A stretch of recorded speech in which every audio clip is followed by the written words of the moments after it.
Are you searching for the best in online black radio? Then go to blacktalkradionetwork.com, helping you filter through the noise. Real talk, black talk.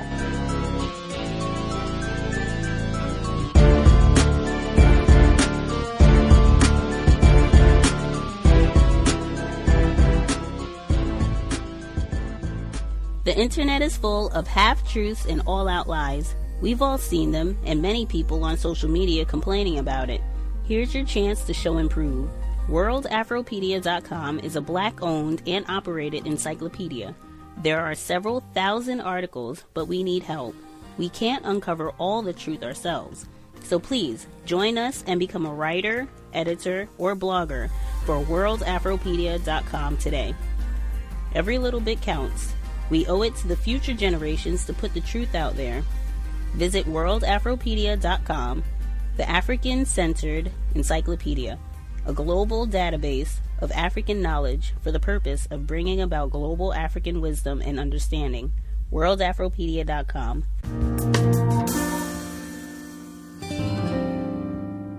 Race and our perceptions of it affects what happens in the workplace. NPR, the Robert Wood Johnson Foundation, and the Harvard T.H. Chan School of Public Health conducted a poll, and most African Americans who participated said they had experienced discrimination at work, in hiring, in pay, and in getting promotions. NPR's Sonari Glinton looked into that, and he found that when faced with those obstacles, many people choose to get out and strike out on their own.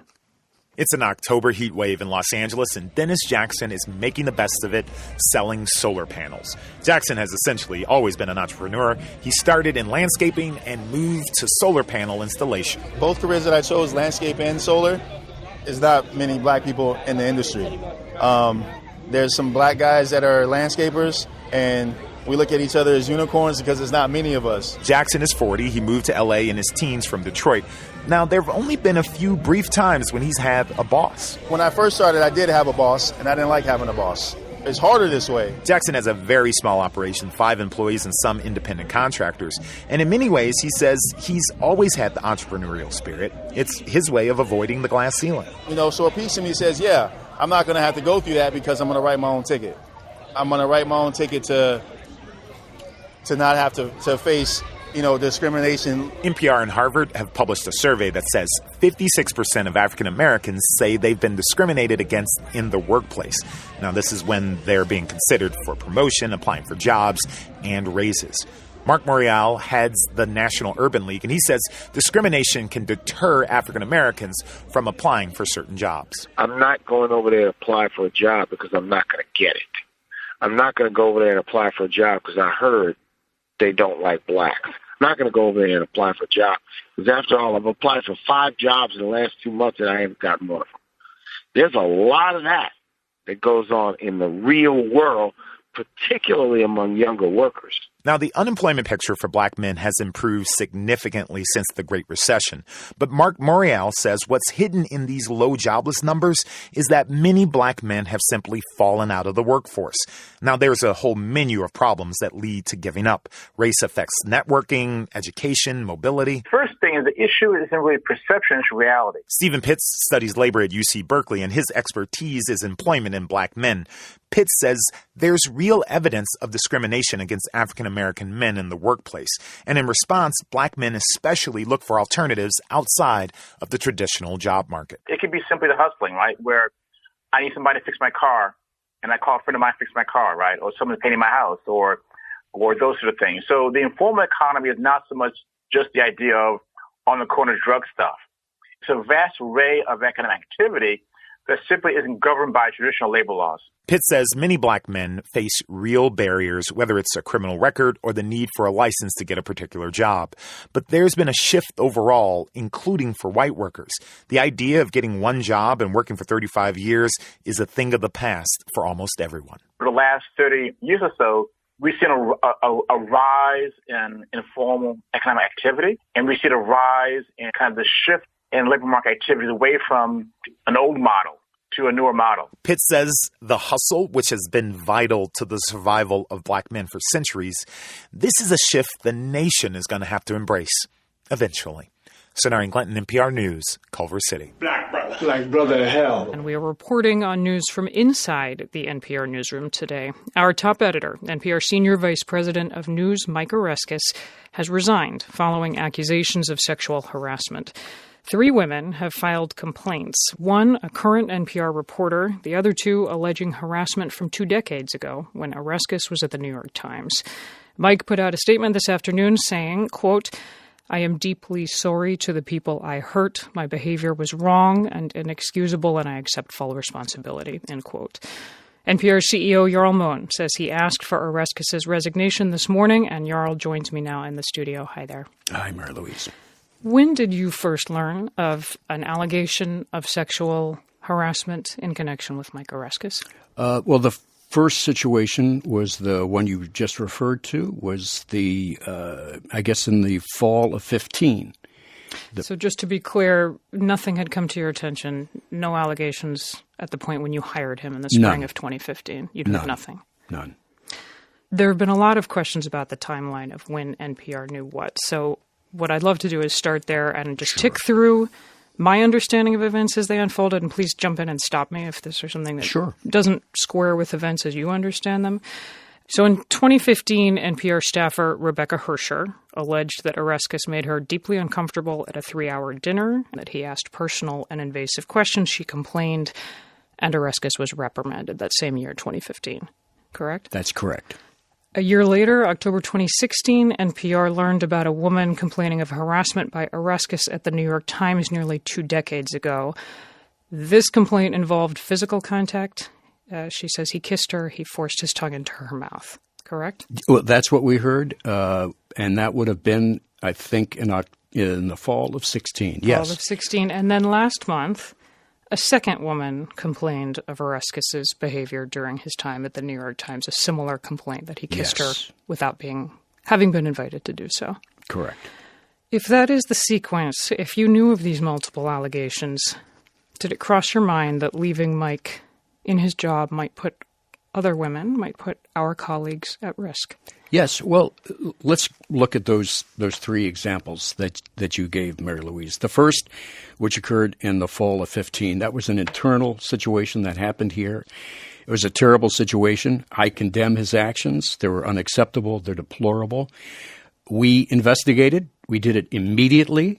We involved our HR department. We involved our general counsel.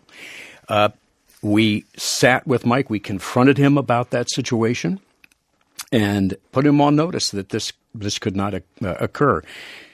My understanding is, and again, it was reported here, David Falkenflik reported yesterday, that employee felt that we satisfactorily addressed that issue. And there's a whole range. There's a whole range of what is unacceptable behavior. That issue you knew about. Yes. When a year later, a second allegation came in. You're referring to the New York Times. Yes. From his tenure at the New York Times. Again, the important distinction here is, first, that did not happen at NPR. It was not an NPR employee. It was at the New York Times, and it occurred 20 years ago. Had that happened at NPR, we would have had a very different reaction to it. It happened 20 years earlier.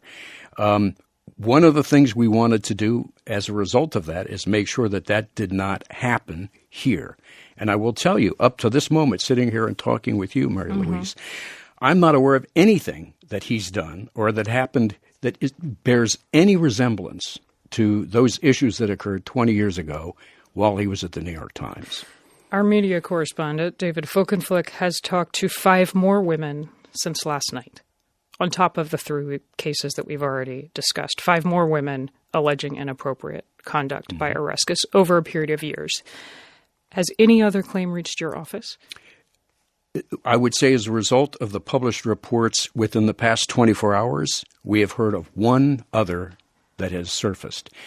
I would say when the second New York Times story the second woman who dealt with Oreskes in his time at the we felt very strongly that we needed to there had been rumors circulating around the building here about his behavior, rumors and gossip. We can't act on that. We have to act on facts.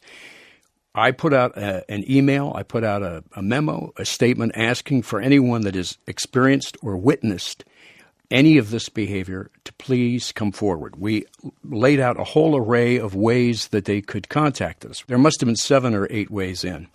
Over that 2-week period of time, we got no complaints. No one stepped forward. Unfortunately, it took the published reports to have some things surface. But when you say it took published reports for this to surface, we're a news organization. Yeah. So there's a few hundred reporters out there. Why are we getting scooped by the Washington Post on this? Why are we? You're talking about the New York Times story? Would we? I'm talking about the Washington Post story, quoting 2 New York Times women, and I'll add to that. I learned that Mike Oreskes had resigned when I checked my phone in the line in the NPR canteen today. And the way I learned about it was via an AP news alert, Associated Press. Why did they know and we didn't? Well, because that's not from us. We did not release it. We had a clear timeline of how we were going to release this information. While we were in our meeting planning how we were going to release that information, the AP got the story. I suspect Mike released his statement to the AP. It was not from us. You said you can't act on rumors and gossip, but were you concerned that these accusations were creating a toxic environment in the newsroom? Absolutely, of course. As bad as should that not prompt action then? Well, it did. Ultimately, we informally were asking questions. Clearly, we didn't do everything we could because it didn't result in the right answer. But to suggest we were not doing anything or we were not acting appropriately is not, or that we were doing nothing is false. Let me push you again then on what did push you to act and put Mike on leave as of last night and then ask for his resignation this morning. The Washington Post published his story. He was put on leave within a couple of hours. Was that because new information came to light, came to you? Yes. But you can't elaborate on what that is. I cannot. A new case? New allegation? New case. Internal? Yes. Current employee? Yes. May I ask the severity of the allegation? Again, I know, but you've talked about a range. I understand, but I'm going to be lambasted for any specificity here. And again, I want to get to the confidentiality of the complaint. I would say on the range of, Harvey Weinstein being on one extreme, and the other internal issue that the complaint that you referred to earlier. Conversation that made a woman feel uncomfortable. Yes. I would say it was clearly in that range.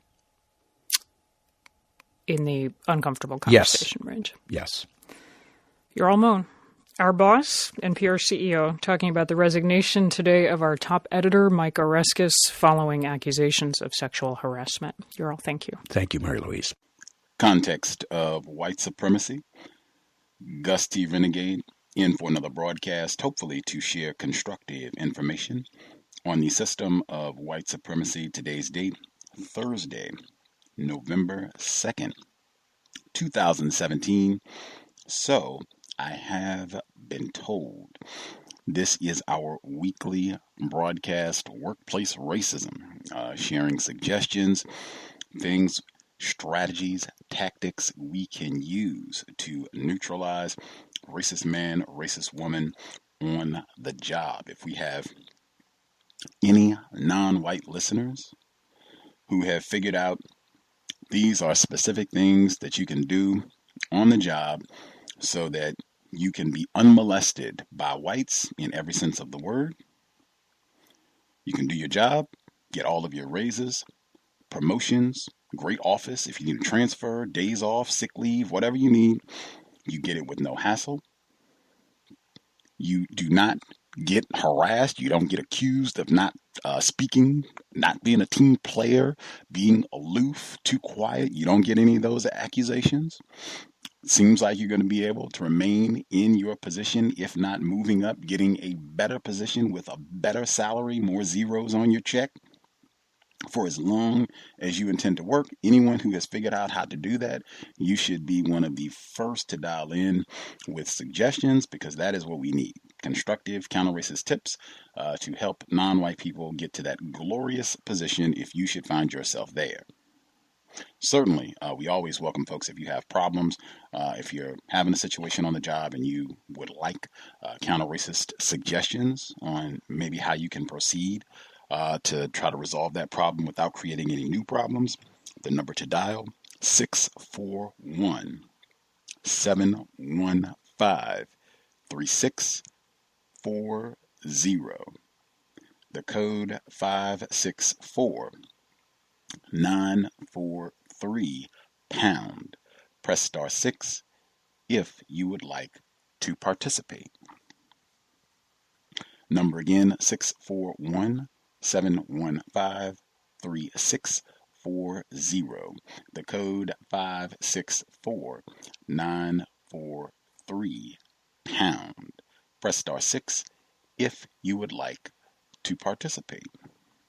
If you do not want to call in, if you have concerns, if you think you have a voice that will stand out, or if you're just not able to call in, you can drop an email untiljustice@gmail.com, untiljustice@gmail.com, and I will share your content on the air. People already wrote in, so I have a list of content to share already. But if you have either thoughts on what people have to say during the broadcast, or if you have your own situation, as I said, untiljustice@gmail.com. Quickly, the two segments that you heard at the beginning. The first segment from NPR that was talking about the new reports about racism and the high number of black people talking about they experience quote unquote racial discrimination, and their chart that talked about the different ways that black people experience white supremacy, racism on the job was number one on the list, which should not be a surprise to anyone. For me, it just emphasized how we can have so much to say about scandal and quote unquote interracial relationships and a lot of other things that, yes, are indeed related to racism, white supremacy. But if all of us are saying, man, for 40 hours in a week, these whiteys are sticking it to me and I don't know what to do. If it is that much of a problem, there should be a lot more dialogue, resources, and constructive content, not just moaning and wailing, woe is me. The crackers are sticking it to me. But, really trying to think in a strategic counter-racist way, what are some of the typical things that are happening, ways that we are being terrorized, and then what are some of the things that we can do to try to mitigate some of this as best we can. One. Second thing from that same report, they talked about how a number of black people experience so much frustration in that environment that they end up just leaving. They could have picked a myriad of examples. The situation up in Connecticut, Omar Thornton from 2010, where he said they were being racist towards him, and he ended up resorting to counter violence. Myriad of situations, even the shooting in Virginia not too long ago. I think that was about a year or so ago. It was a black male there as well. But I was reminded of the late grandsister, Dr. Frances Cress Welsing. She used to say that all the time, with nearly a half century of clinical experience working with traumatized black patients. She said, I know I have concluded tons of black people are not working. It's not because they're lazy. It's not because they're ignorant. It's not because they don't want to work. It's because of the system of white supremacy that they have been so terrorized that they can't take it anymore. Black mental health has been totally obliterated, just trying to go to work, to take care of yourself, and to do a good job. She had seen this with her patients. She used to say this all the time. Even could have put a sound clip of her saying that if I had invested the time to go back and find it before we went live. The second report that dealt with the sexual abuse, again, we have had so many people over the years, males and females, call in and talk about being sexually harassed in a myriad of different ways over the years. I would make sure, take advantage of this moment where there's so much attention on this, and specific to the workplace, not just sexual harassment, but sexual harassment in the workplace. Take advantage, and I mean anything. If it's somebody saying something, hugging, touching, take advantage. I would bring this up And do we need a refresher course? You don't have to snitch on anybody. You don't have to report anyone. You don't have to call them out by name.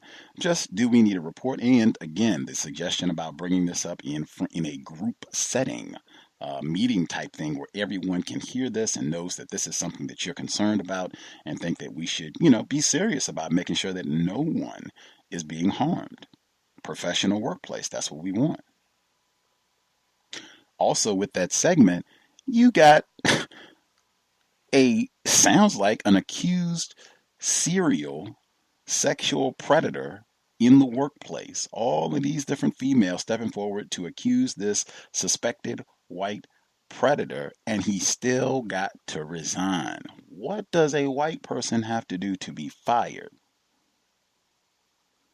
Like, I have seen black people be fired for far less.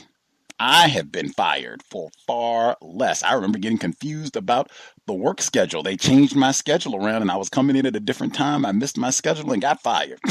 That has happened. I was not accused of sexually assaulting anyone.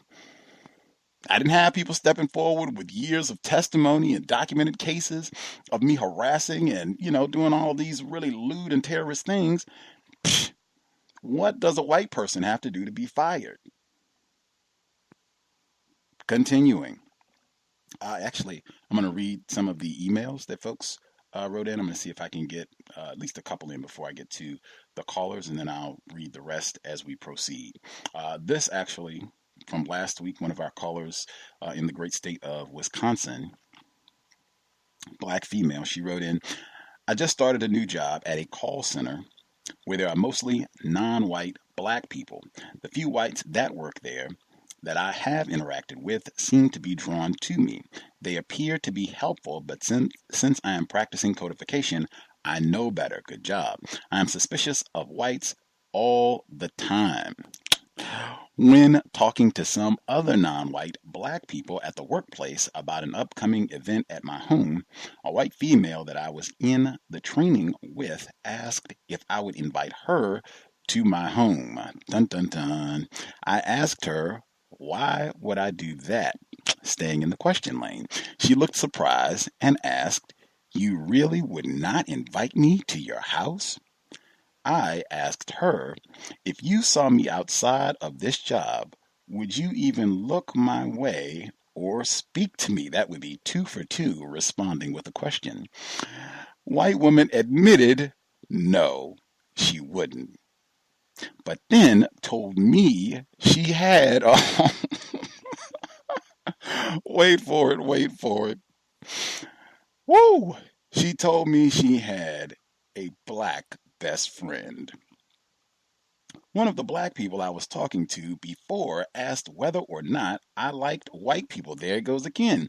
I asked, did you hear her say that, wait a minute, did you hear me say that I don't like white people? 3 for 3. Question. They responded no and began to talk about how the white female was cool. I replied, she just admitted that outside of work, she would not look my way or speak to me. I feel the exact same way. So what is the difference? A few weeks later, the white female says that she is not going to be working there much longer. She said to me, I know you're not going to invite me to your house even though I'm leaving. I asked her again, why would I do that? She rolled her eyes. I was done. Bravo. You, in my view, made the state of Wisconsin proud. That is outstanding counter-racist work, in my opinion. One thing I advocate all the time, question. And it can be difficult sometimes, especially if you're not in the habit, right, of responding with a question. Particularly, sometimes it can be a little awkward questioning white people. Some of us, through years of terrorism, we have been forbidden sometimes from questioning white people, and especially in a workplace setting. But hey, we should be able to ask a question. So I always recommend, encourage, if you're on a job, being able to put things in the form of a question. That was huge technique from Mr. Fuller in saying, hey, this is something he had seen over years in terms of making a lot of statements and getting in trouble on the job. Making fewer statements, asking more questions can be a little bit more difficult to get in trouble when you ask questions. And all of this, everything that happened in this whole scenario, talking to another black person and the white person is ear hustling on your conversation, standard. We talk about that all the time. You just have to assume whites while you're on the job, whether it's electronic surveillance, whether it's them just standing in the area so that they can hear any little morsel of information about what you're doing and your personal life, anything that they can file away, figure out how they're going to use that against you when they will use that little bit of information. So you just have to be mindful of that, really on guard about what you're talking about, even if you're, talking to another black person, this is your friend or what have you, even then, just be alert. White people are going to be listening. And again, my suggestion, anything that you really do not want white people to know about on your job, I wouldn't bring it up at all. I wouldn't be talking about it on the phone with other coworkers, because they will just exactly what happened here. They will be listening in, sneaking around the corner to spy on you. I thought it was great when she tried to make the white woman racist, tried to make it all personal and, you don't like me and why don't you invite me to your residence and all of that. Asking questions, and then when the other victims, when they came to the defense of the white woman, that's something that you should not be surprised about. I would even say you should kind of expect that, because I've seen that. I've experienced that in other situations where other victims of racism, if it seems like you are not embracing a white person, like, whoa, you don't like white people? Are you racist? I have seen a lot of that. Other folks have experienced that who've dialed in. You do not want to take it out or make it so it becomes conflict between you, particularly in the workplace. You want to try and minimize conflict to the best that you can with everyone. Great job there as well. Just asking questions. She just said she wouldn't even acknowledge my presence if she were to, see me outside of the workplace. Did you hear her admit that just, seconds ago? Just asking that. And again, did you hear me? That's one I cannot emphasize enough. Take that extremely seriously. Anytime in a work environment, someone, asks or accuses or even jokes around with something like, you don't like white people, halt. Did you ever hear me say that? Okay, that's a real serious accusation. I would like that retracted. We want to be accurate. Let's not, just be throwing around false accusations and what have you. I have never said such a thing. I don't even know where you got that from. It sounds libelous to me, in fact. Real serious. You can figure out whatever you want to say, but I mean, immediately, that's not something to joke about. That's not something to minimize, particularly in this, climate, as they say. Moving forward, see if I can get in one other report, and then I'll get to callers.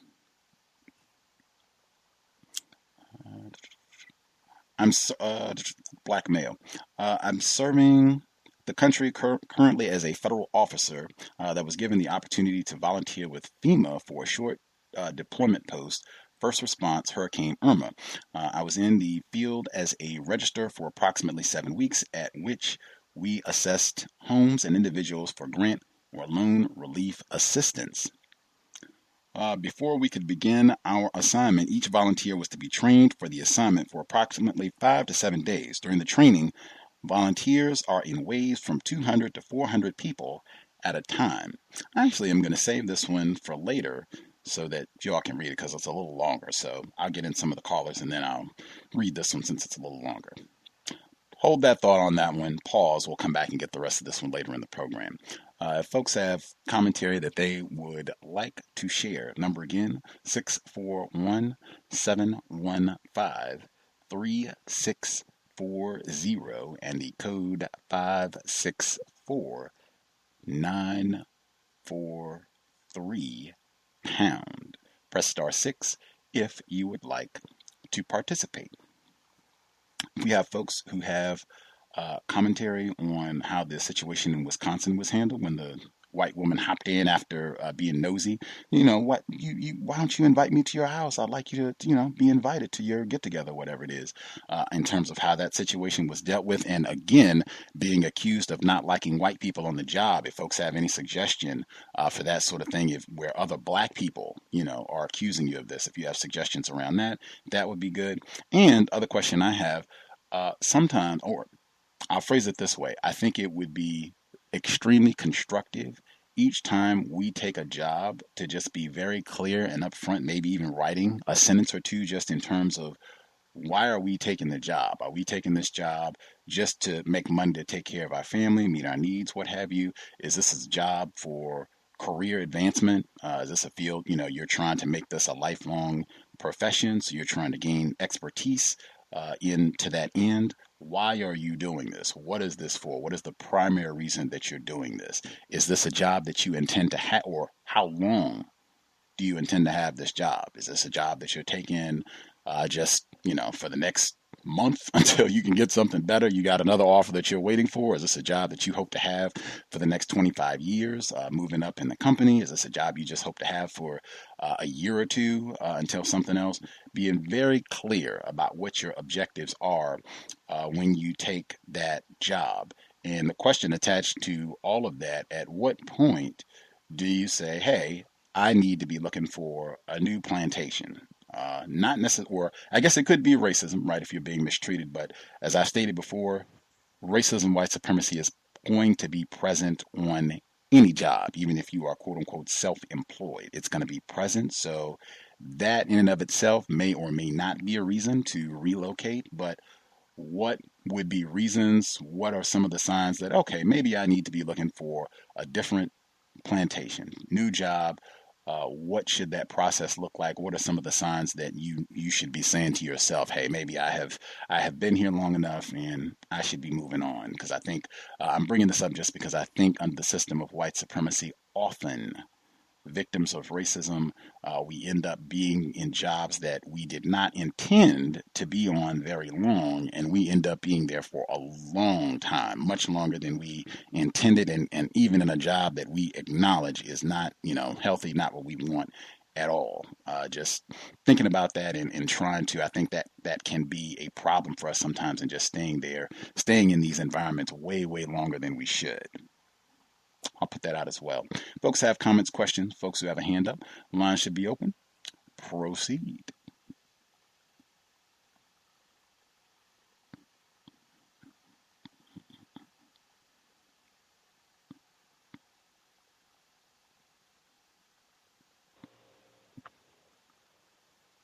Can I be heard?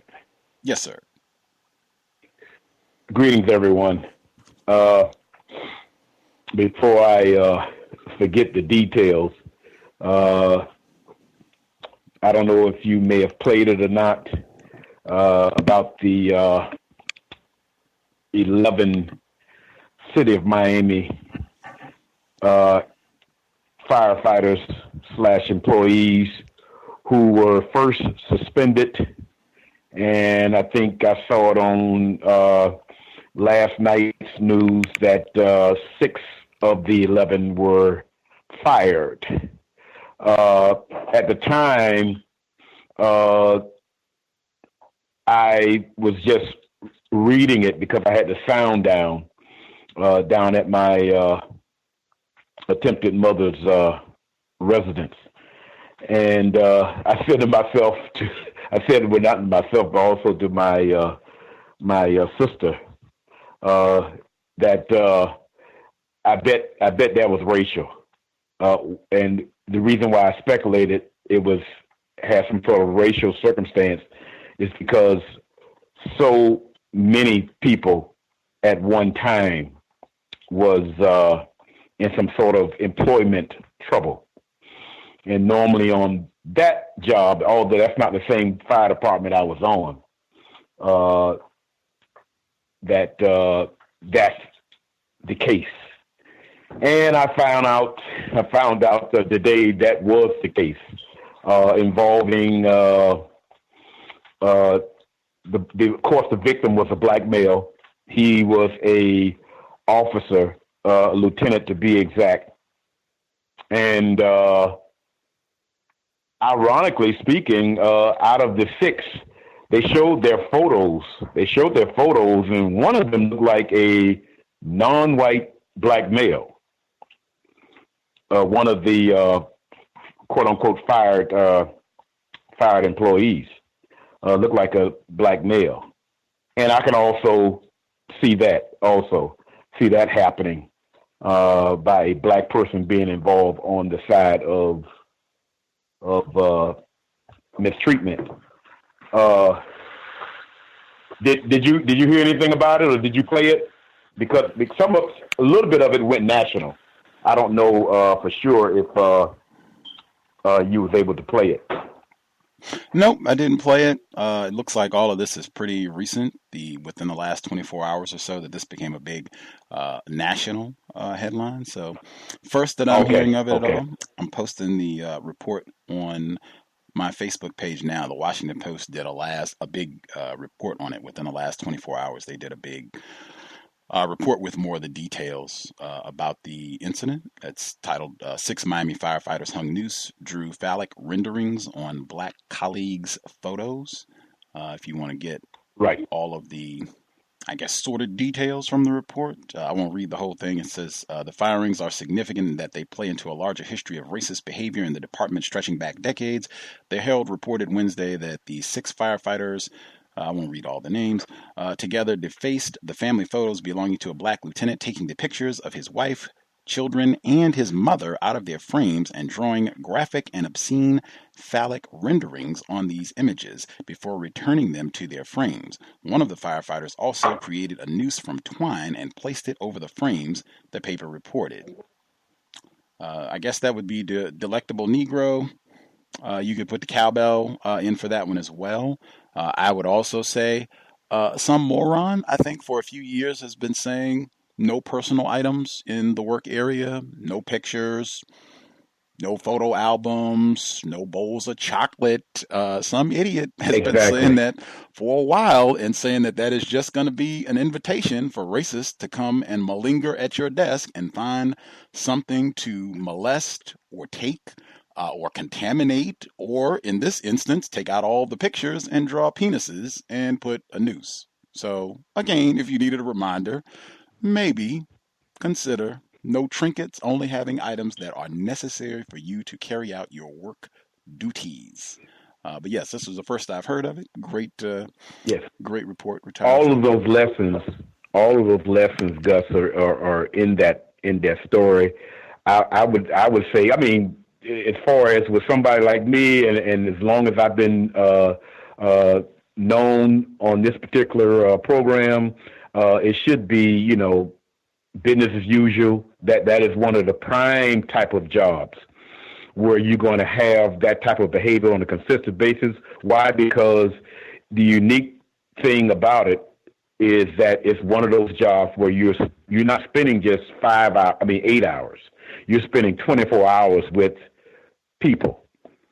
And I'm talking about it certainly is a terror when you spend 24 hours with white people. You get a chance to see a lot of the habits that you probably wouldn't see on a 9-to-5 quote unquote type of job. And you can see their behavior. You can even see some of their personal behavior that they normally would do, because they would do a lot of the same things, in that light.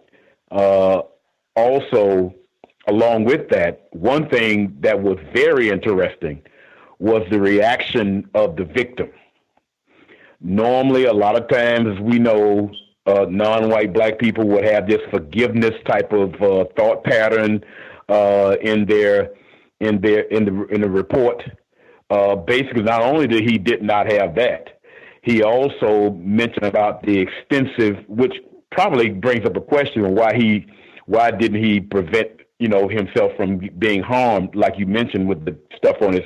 It may have been in his bunk. I don't know for sure, because that's some of the places where you have those items. It may have been at a particular desk at the station, which it's kind of hard for me to figure that out, because at a fire station shifts change, and so it's the only place I can think where a person would have personal items would have to be in their private space bunk area, and even that's not yours, because, in 24 hours, somebody else would be sleeping in that same bed, as far as they're concerned. That's how it is in fire stations. But nevertheless, he mentioned about how extensive racism is at that particular station as well as with the fire department, period. So I kind of like the idea that he expressed that, as far as they're concerned, most so for the sake of non-white people listening to his report. And that's all I have to say right now. And I'll be, just listening in. And if I can say something that may be helpful to someone from my experiences, I will. Thank you. Appreciate that.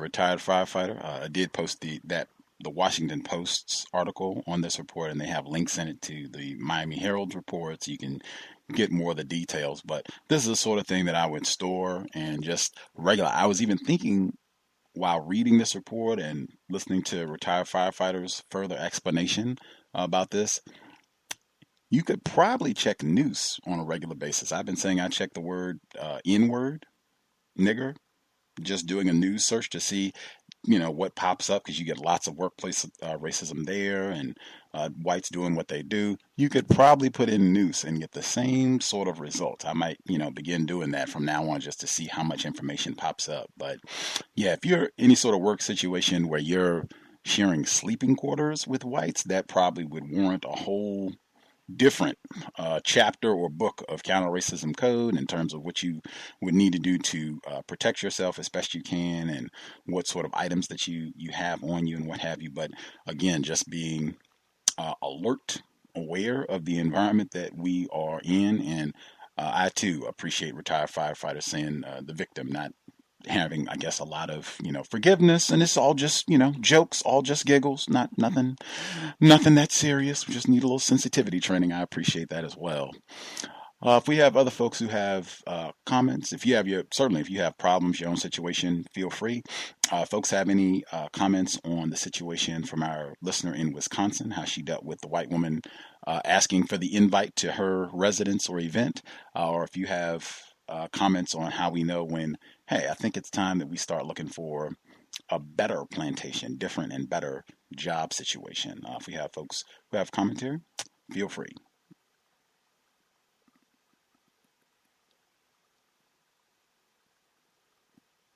Greetings, can I be heard? Yes, sir. Greetings to you, Gus, to all the callers and listeners, to the firefighter in Florida. Just great information and great assessment. I have to comment on the person who wrote in and how she dealt with her terroristic colleague. I thought it was brilliant. It was just a brilliant display of counter-racist logic and execution. I think it's a great example for people to listen to more than once, just so that they might be able to get a handle on how, because when you're dealing with white people in any conversation, there's a rhythm to the conversation. It's almost like a verbal dance. And that's how I took what you were reading. She was able to just execute flawlessly how to ask proper questions at the right moment, and how to use those questions to reverse racist attempts, and then sadly the attempt of a confused victim of white supremacy in trying to make her look a certain way just based on how her counter-racist logic was working. I thought it was just brilliant. I have no negative assessments whatsoever. Just made my week, actually. And one thing I wanted to tie into after the firefighter in Florida, because I found the story on BTR Community, and I think it is just flabbergasting, not because it's shocking to me, but it's just in a sense that any black people who especially are in college and have a white college roommate, this ties into just what the firefighter in Florida talked about, and it gets even deeper. So I'm just going to briefly read sections out of it. It's not too long. Former university, this is from the Hartford Courant, www.COURANT.com. Former University of Hartford student faces hate crime charge in case involving former roommate. So she said Brochu, 18, was arrested on Saturday after admitting to police that she licked her roommate's dining utensils and smeared bodily fluid on the woman's backpack. Then it says that the university president in the statement said that Brochu's conduct was reprehensible and that she is, quote, no longer a student at the University of Hartford. She will not be returning to this institution, unquote. And then they quoted her from her Instagram, and what she said was very, very telling. Here it is. Her Instagram was captioned, "Finally, I did it. Yo, girl got rid of her roommate. After 1.5 months of spitting in her coconut oil, putting moldy clam dip in her lotions, putting her toothbrush in places where the sun doesn't shine, and so much more, I can finally say goodbye to Jamaican Barbie," unquote. Brochu then told the police she began to lash out due to a quote-unquote hostile environment caused by the victim's rude behavior. This is what she's claiming.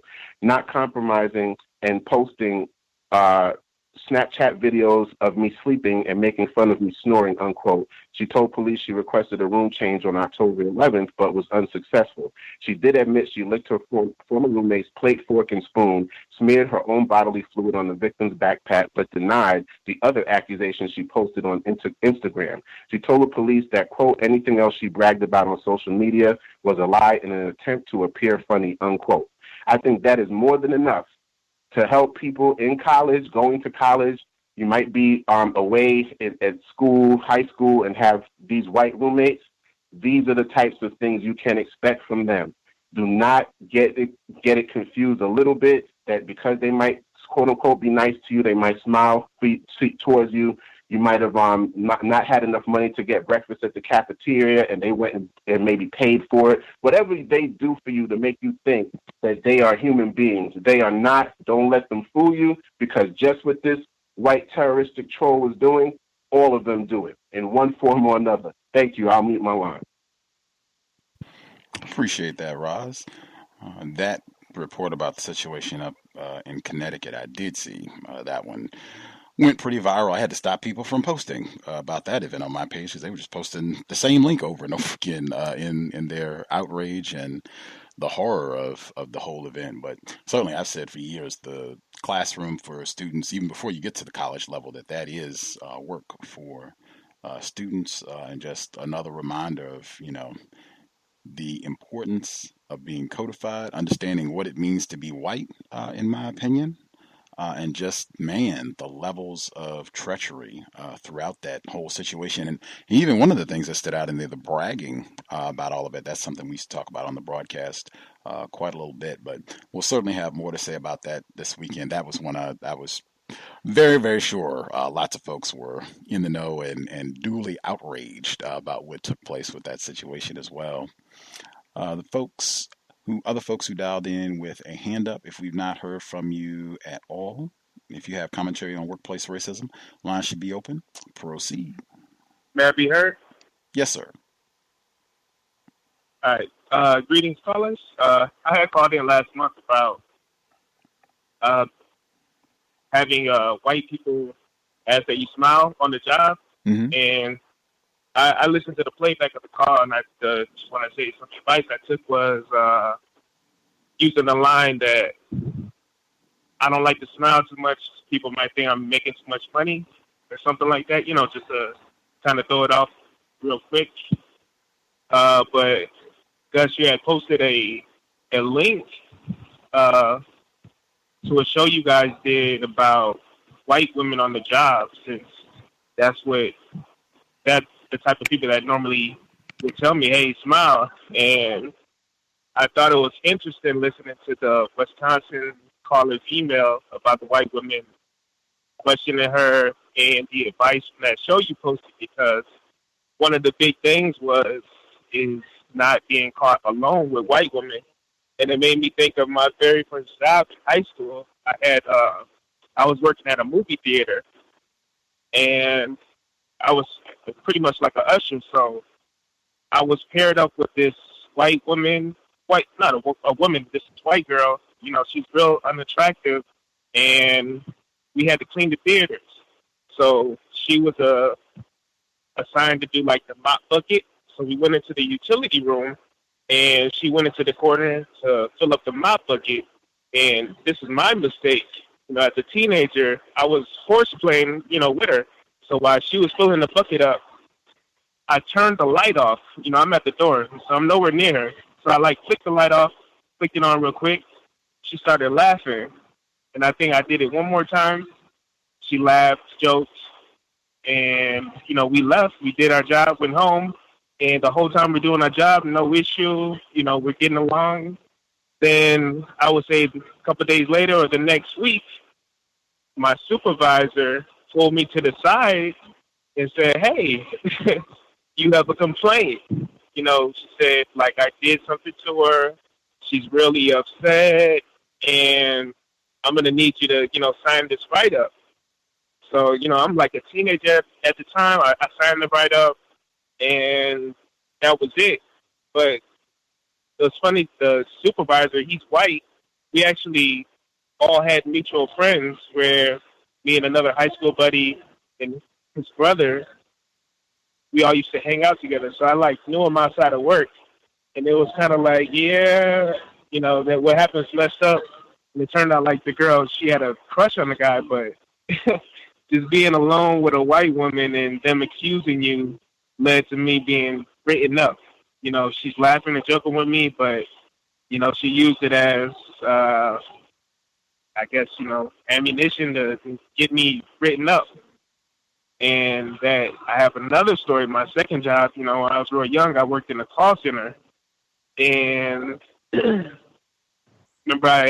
we had a male friend on my left, and I think this is a white girl on my right.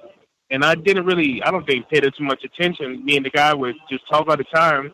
And it turned out, I can't even recall ever doing anything to this woman. She made a complaint about me too, that, I did something or said something to her. So I got written up for that. Now, the interesting thing about that one is that write-up prevented me from getting increased wage.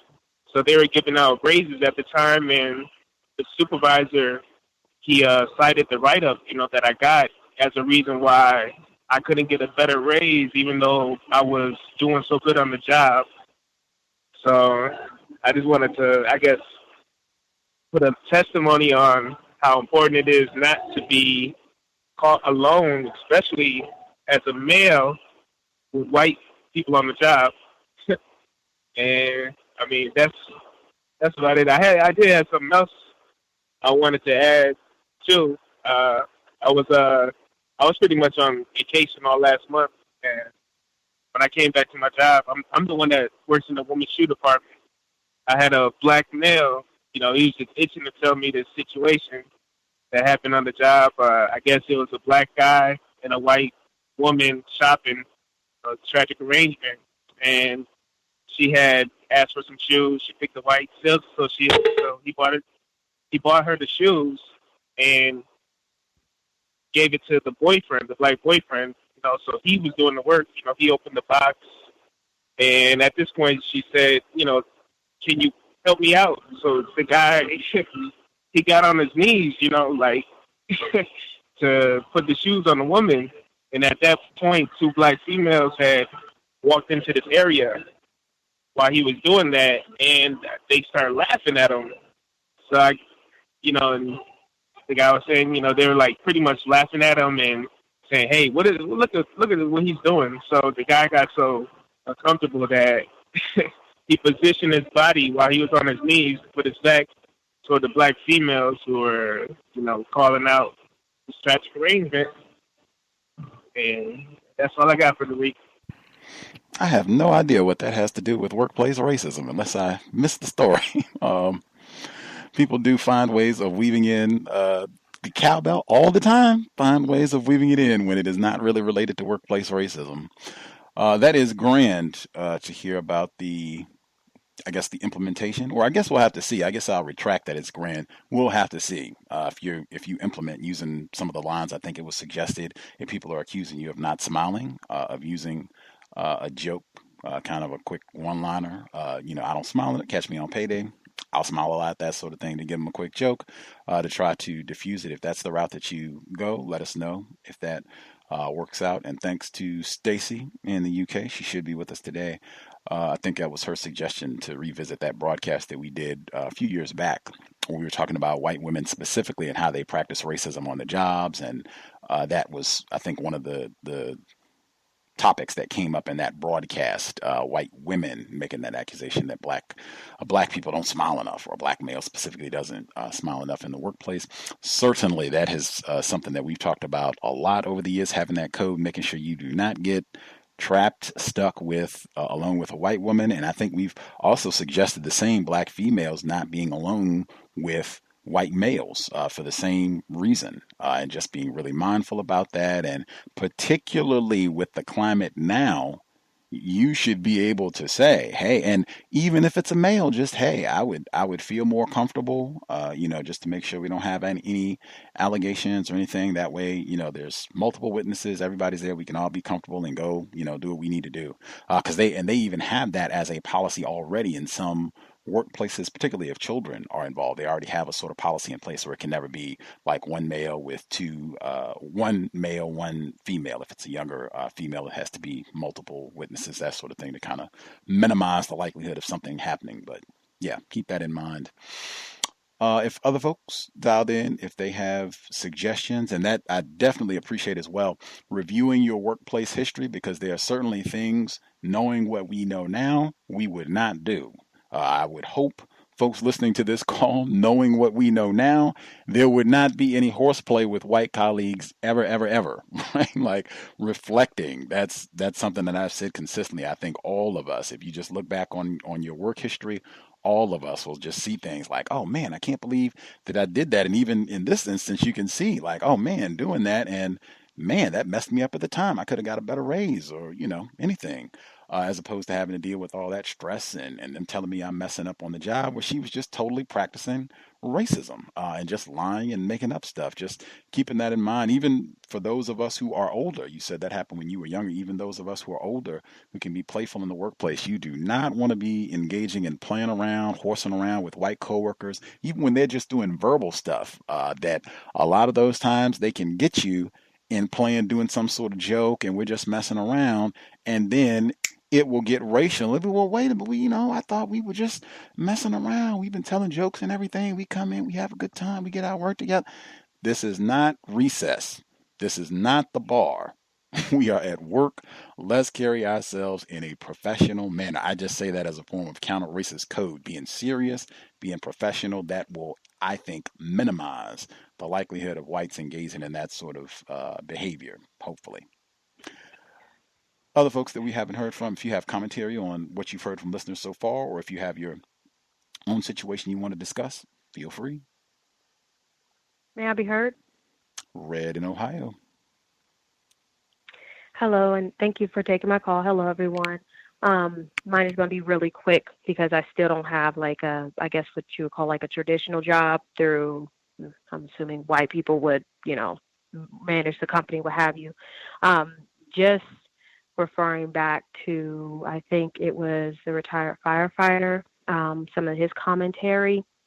It's about just like when to leave a job, or maybe it was a commentary after that.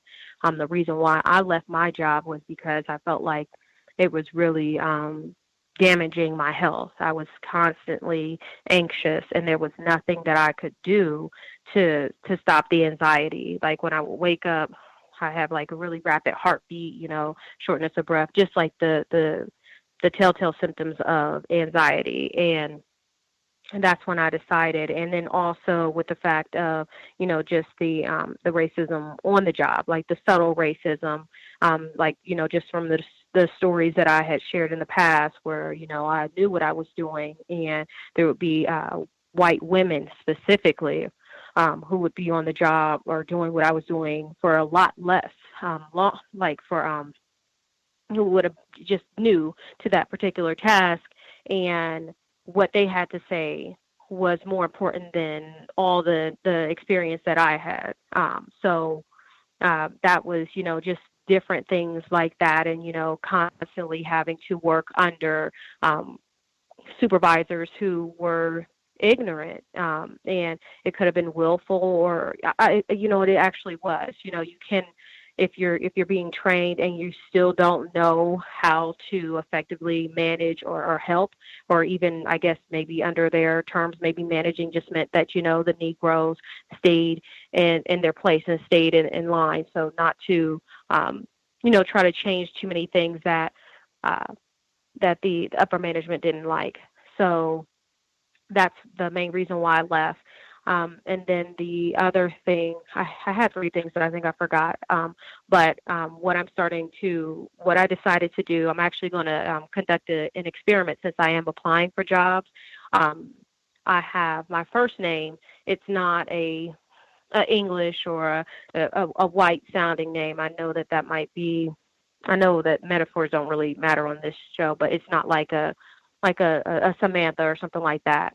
So what I'm going to do is when I apply and when I continue to apply is to use on some jobs my real name, and then like some people, they'll have like their first name as just the first initial, and then they might use their middle name because my middle name sounds a little bit more white.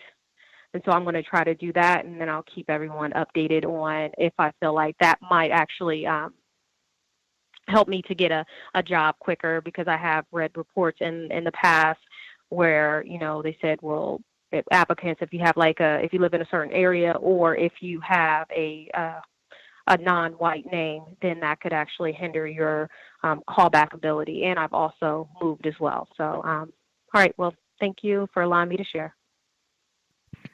Outstanding. Conducting counter-racist experiments. Love to hear that. Let us know. Yolanda Spivey, she was a guest on the program, black female. She did that experiment and she got zero, like no results. She sent out her resume with her quote-unquote black-sounding name and info, and then she did the same resume with all the same credentials and everything, just with her white-sounding name, and she was avalanched with responses. She was a guest on the program a few years back and talked about her own experiment in that vein. But let us know how it goes, and certainly that right there, Dr. Welsing talked about that. I think that's what they were getting at in that NPR report.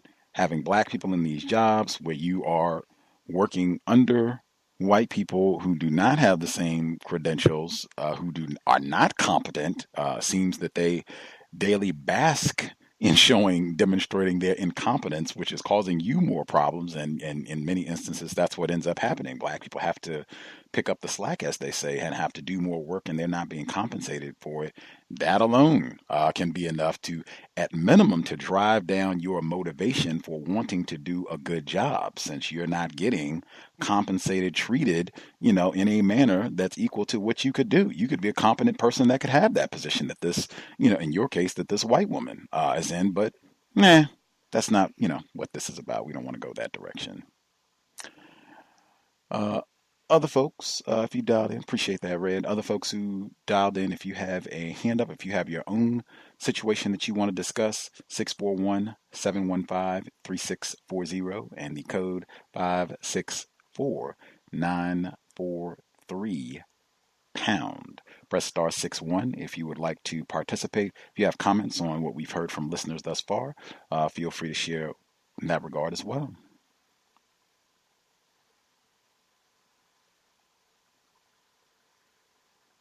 Can I be heard?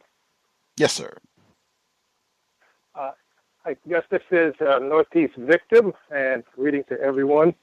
Just to give you a quick update, I guess I was the one that sent you the email of the email that went to the school, or from the supposedly hacked by supposedly student that hacked someone else's, another teacher's email account and sent an email, racist email out to a black teacher mentioning another black teacher, and then it also was copied to all other faculty and students.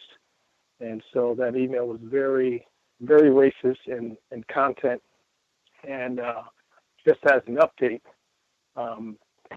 so I've been emailing back and forth with the principal to try to get some resolve or try to get something going and conversations or some type of update to the parents. And as a result, so far, the principal has organized a community forum that's going to take place on next week Unfortunately, I'm not going to be able to make it, but I did ask in the email to her. I said, well, I'm not going to be able to make it, but is there going to be minutes or something going to be taken? And she responded saying, yep, minutes are going to be taken. It's going to be distributed to the faculty and parents as well. And she also said that she really wanted me to be a part of that forum, as well as there's going to be more committee forum type meetings, that this is the beginning of many. So, I know that sometimes it may be kind of challenging or maybe a little unbelieving to some of how things can be changed in school systems when it's predominantly white government type school. But any small victory is a victory. I'll take any small victory and keep trying to get more. So that's one little small victory as far as an organizing of some type of community forum where discussion can be made, and we'll see what happens from there going forward. I believe it was last week that you also had a young female that wrote in that was facing some issues in school of a teacher harassing, or I forget exactly all the details there. But one of the things that I found to be helpful is, for me, I use a prepaid service for a law service. If anyone want more information, they can contact you or you can reach out to me. But whenever there's issues that I have with school, with my kids at school, just like with this email, I called the lawyer. I want to find out exactly what the law allows, or what the law states, what that could do, what can't be done. Even with home issues or work-related issues. I called about a work-related issue one time as well. So, again, I'm always calling whenever some issues arise, because I want to know exactly what the law says and what I can do, what I can't do, what's allowed. And so, for that young lady, it's helpful if she's got, a lawyer that can write a letter or something on her behalf, because that's something that I definitely recommend and have taken advantage of that. Another scenario where I use the lawyers to talk to find out information, a whole other scenario with my son at a predominantly white school. And there was a scenario where one of the cafeteria workers was making gestures, sexual gestures, to the black ball players, all the sports ball players. So there's a little bit of the delectable Negro going on there, where one of the players even had mentioned to me, saying that, yes, he always makes these gestures or says things in a flirtatious way to all the black male basketball players. But if there's a white male in line in the cafeteria, where he wouldn't say anything to them at all, totally just kind of ignoring them. But if it's a black male, he cheers right up and he's trying to touch them, squeezing their arms and all this other. So that's one of the things I had to call the lawyer about. I wanted to find out, what could I do? What can be done? They wrote a letter on my behalf, and an investigation was launched. And there's a lot of other things that had transpired, but long story short, he's no longer at that school, but something else related to that school where, again, when your child is going to a predominantly white school, just ears up, eyes open, be alert, because there's all kinds of racist types things that happen. As you might have heard, something that was just happened on yesterday, came on the news. I don't know if you talked about that or not, about the racist girl doing things with the black roommate's toothbrush and all the other kinds of stuff there. But anyway, another quick scenario, and then I'll mute my line there, where the sports, he's involved in sports, he's also involved with the security team, or with security there at the school. He literally has keys to all the dormitories, and where his home on campus there is positioned where he can have a good view of the dormitories of the ball players and the athletes and all. So while we were there on one of the visits there, he literally had said to us that, oh yeah, I'll just kind of walk in anytime to the kids' dorm rooms and just knock one time, and I'll just open the door, and just to make sure that nothing strange is going on there. And again, eyes open, ears open, and I'm saying, what? Excuse me, you do what? I'm sorry, but we're not comfortable with that with my son. So long story short, my son never, he says that never happened with him, but he definitely did it with some of the other kids where they might have been sleeping or so. He just opens the door and walks right in, looks at them, checking on them, or with the dormitory where there's like an open bay area, but there's a bathroom there as well. He can just walk in anytime he wants to. Again, and also viewing the dorm building from his home or from his home there, where he would tweet to the kids or send them a message on Facebook or something, letting them know, hey, I saw that you had a visitor late last night. So he's like constantly watching them, constantly viewing what's going on with their dorm activities, as well as being able to just walk in freely, whether they're in their rooms, whether they're in bathrooms, or whatever it may be. So again, one of those delectable Negro type scenarios where they've got control, they've got their eyes on them, they're watching them. If your kid is in an environment where it's predominantly white school, then I would suggest, for one, trying not to have your kid in a school like that, but if possible, if they do attend a school like that, then I would say if things happen, then find out where you can connect with a lawyer and get information as far as what rights you have, where the lawyers can do something on your behalf as far as writing letters or anything to make sure that your child is kept safe there. That's pretty much it. That's it for now. Right on.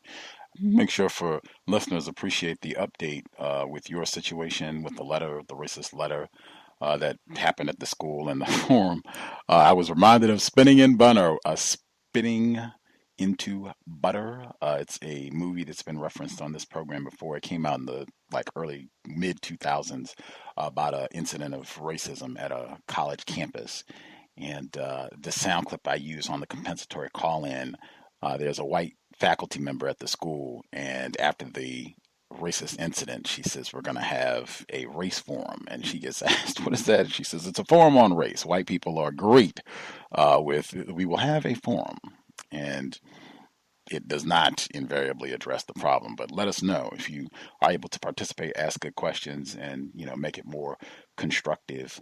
One thing that I have heard Mr. Fuller say that a lot of the reason that he wrote his book and what he hopes in terms of why he offers counter-racist suggestions is that for a lot of situations, especially workplace situations, he's seen where, and I'm not discouraging it, I'm just saying that I do know that Mr. Fuller said a lot that a lot of times when you go to speak to attorneys, they will end up taking your money and not giving much assistance either in a lot of these situations.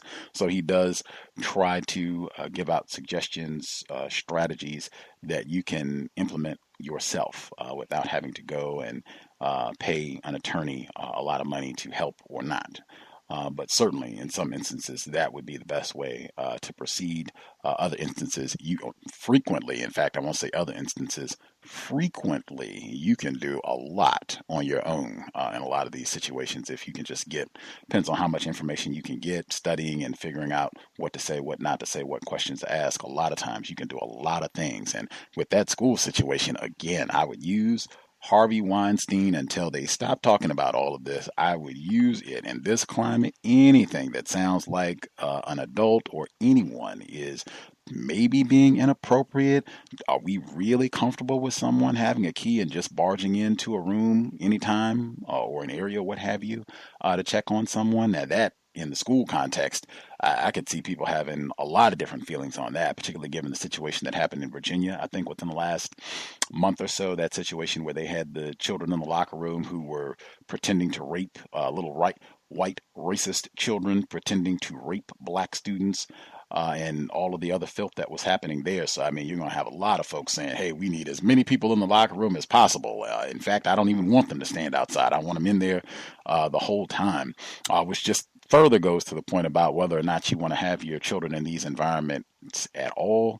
And then, I mean, wow, there would have to be lots and lots and lots of conversations. And I would, even if I was a parent, I would be trying to go and spend time in these environments yourself so that you can see what's going on, what's the supervision like, what does the interaction look like between the children? Because, I mean, wow, it just seems like apparently the half has not even been told with regards to the different ways that racism, white supremacy is being practiced against children in a lot of these environments. Other folks we've not heard from, if you had comments on what's been discussed thus far, or if you have your own situation, if you have a hand up, line should be open. Proceed. Can I be heard? Yes, sir. Greetings, everyone. I thought it was interesting. The recent caller was speaking about a situation going on at school, and if adults are dealing with issues on the job, then your kids are probably dealing with things at school. I did come across an article recently that reminded me about how white supremacy will always try to find a way to refine itself, and it was about a school in Florida, Polk County, the Polk County school. I'm not sure specifically what school, but it had to do with a fundraising letter that went home. Or I'm not sure if it went home, but the letter itself did get out to some parents, and it spoke about if parents of a child would pay $100, then their child would be allowed to go all the way to the front of the lunch line rather than waiting in line. And it was just really interesting to me about how that can impact and how blatant that practice is started early and on purpose. I think sometimes people who may be confused, Black people may be confused about how the system works, might not believe that these practices would be so blatant, but sometimes they are. And then another thing that I have noticed, especially where I work, and in conversations I've had with other friends of mine in regards to being on the job, is that you'll notice to what degree racists are lazy. And what I mean by that is if you're aware of the system and you have a code and you've read your, workplace policies and procedures, they absolutely do not like that, because you're holding a kind of standard that now they have to abide by. You've turned their clubhouse into, a place in which the rules now have to be followed. And that can definitely be one reason why they just simply don't like you there is because they're lazy. You just have in a way kind of artificially raised the bar by simply just trying to protect yourself, because you know that if you don't hold that standard, then they will find any small way to get rid of you. But if you are holding that standard, it really highlights to what degree they are lazy. And that's all I wanted to offer for comments for right now. Appreciate that. And again, if folks, have figured out, because we have had a lot of folks who have experienced a lot of problems and anxiety having white people on the job who are not fulfilling their duties and obligations, lazy, trifling whites, and what to do about that, and how to keep white people who are not doing their job from making a problem for you in getting your job done. So definitely, folks, keep that in mind. If folks have figured out some things that are helpful, sometimes you have to get another white person to get that lazy white person to, stop being shiftless and get some work done. If we got other folks who have not shared at all, if you have commentary either on what we've heard thus far, or if you have your own situation that you're dealing with that you would like to either share or get perspective on, feel free. Line should be open.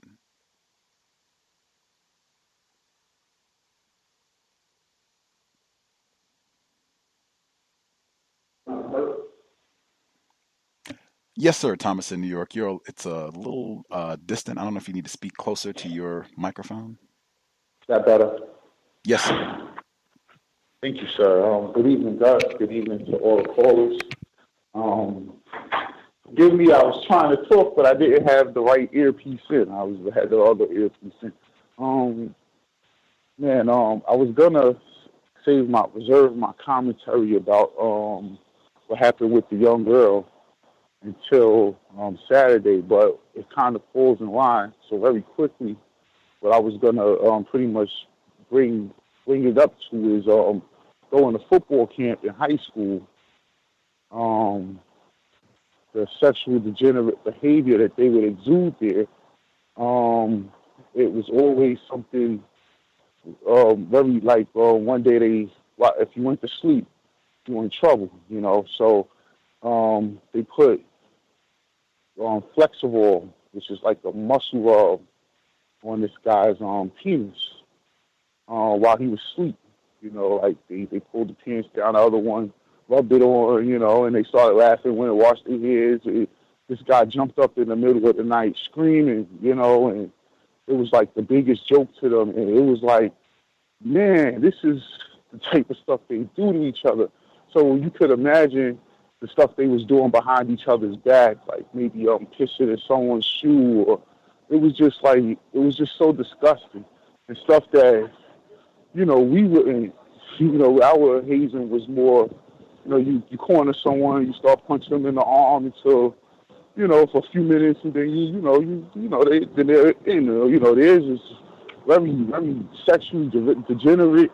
And when I saw her putting a toothbrush in her butt and all that, it was just like, that's the type of stuff you expect from them. This week, 2 observations. One was we had the so-called terrorist attacks here in New York. So when I got to work that night at the hospital, of course, they were on high alert for some reason. So it was a lot of police officers, and I was privy to some of the conversations. So I asked the police officer, the white cop who generally works at the hospital, how come that's a terrorist attack, but the dude who shot up the place over there in Las Vegas wasn't a terrorist attack? And he says, come on, you know why. And he smiled and he went right on with his conversation. So I think he was pretty much just telling me, like, come on, he was white. That's just all I would take from that. Secondly, along those same lines, another black guy at work who happens to work security. This is an older brother, and he had gotten to, I guess you could say, a problem with a Latino person that's over him. When I say Latino, I'm just trying to say it in the realms of being someone from the islands who speaks Spanish. This person is very light, but however, he can't pass for white. Either way, this guy and him got into it. So while we're standing there, this is the day before Halloween. There's another person that fits that same description that's standing there he had his face fully painted like a skeleton face. So I'm like, what is this guy standing here? I'm in the emergency room. Anything could be possible. So this guy goes on to start talking to me, and he had a very revealing conversation about some of the injustices that he faces as a black person at that job, as opposed to dealing with Latino people that's in charge. I'm just using that as a word so you know who I'm talking about. Either way, while he's saying all this, he got into telling me about this black cop. Now, he works on the day shift at the job. At my shift, it's the white cop. So I only see this guy in passing sometimes, so if he stayed late. Either way, he said he grew up with him. He has 3 degrees. And he's very intelligent, always been, and he applied for the head security position, which I guess would come with more perks than being a cop. During the daytime, he's I guess a detective or a narco. He wears plain clothes, but he has to be in uniform to work at the hospital. And either way, how he's applied for this job and how these Latino people are messing with him because they want one of their own to get it, and how they even took a picture of him on his break while he was asleep on his break because he's working 2 jobs. He's a cop during the day and doing this, that, as well. They took a picture of him sleeping and emailed it to the guy who he has the conflict with, I guess in competition with him getting the job, and they're trying to wait for this guy to get 1 degree so he could get the job. It's all set up, and he was going through it. But while we're doing this talking, that as soon as the one of the Latino guards come out, that guy with the paint, he happened to be an undercover cop his partner got hurt. He goes over and starts talking to him in Spanish. So I said, I know he went back and said everything you just said, but it just the dynamics of how that whole thing works. And I'll mute my line. Thank you. Black Get Back. Wow.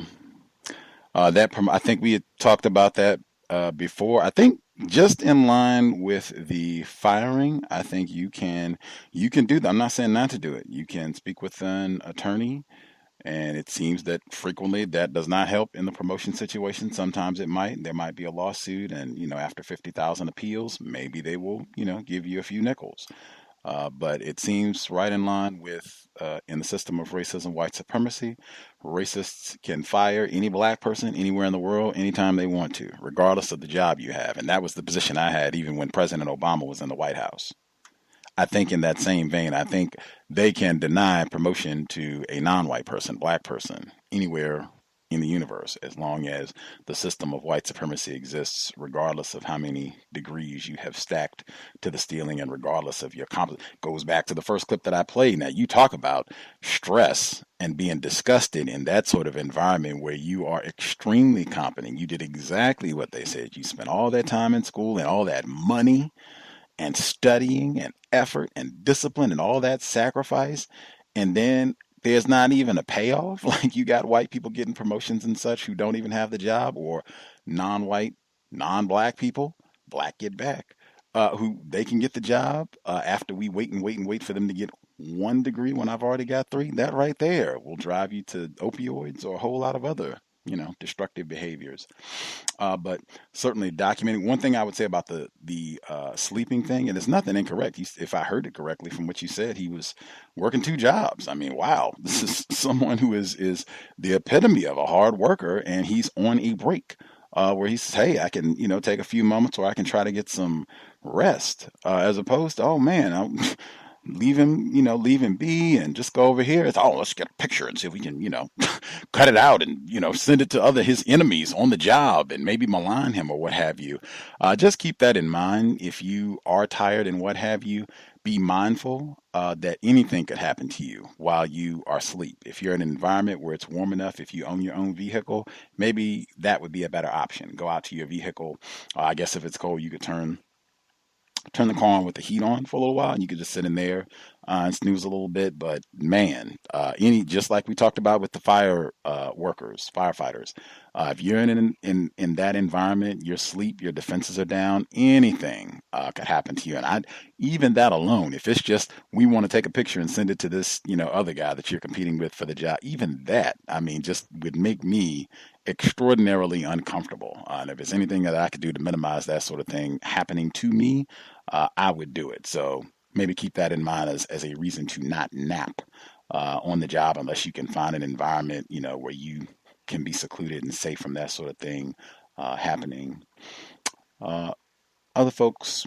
Because, that's the second time where it was someone sleep. Remember before I was working, and the black guy I was working with took a picture of a white woman's sleep. And the other white worker wanted her, they wanted that picture because they wanted to get her fired, and he didn't want to give it to them, Right. And yeah, that was another instance. So yeah, I agree with you. Don't sleep on the job, because you never know what's going to happen. I'm your mom. I remember that incident. I don't even think workplace racism existed at that time, but that became a big brouhaha. They were trying to confiscate the black male's phone where, he had a picture of this, and all, like, woo, policy and procedure, I think, came up there. Like, am I required to give you my phone to show, like, because if I remember correctly, this wasn't like a sting operation. This was not, we're going to get her in trouble and that sort of thing. I think this was just something goofy that got way serious. And again, it was almost like an ISIS type situation. Like, we can take your phone and look through it and get the file. So yeah, don't sleep on the job, particularly if you're a black person. I would not snooze on the job. Go to your car or, figure it out. But yeah, that is putting yourself in a dangerous situation.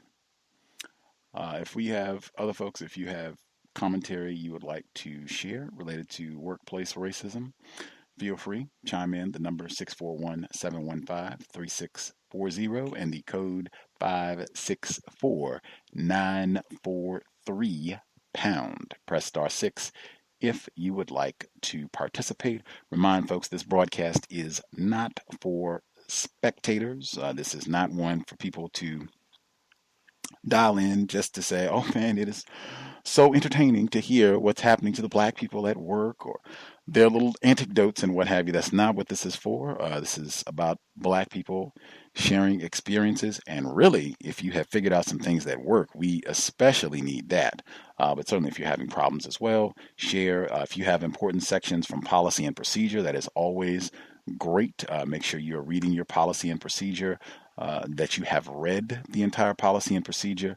Very, very important. A lot of time, racists, white supremacists, they benefit greatly from us not being aware of what their stated policies are, because a lot of times they're not even observing their own policies. Other folks who dialed in with a hand up?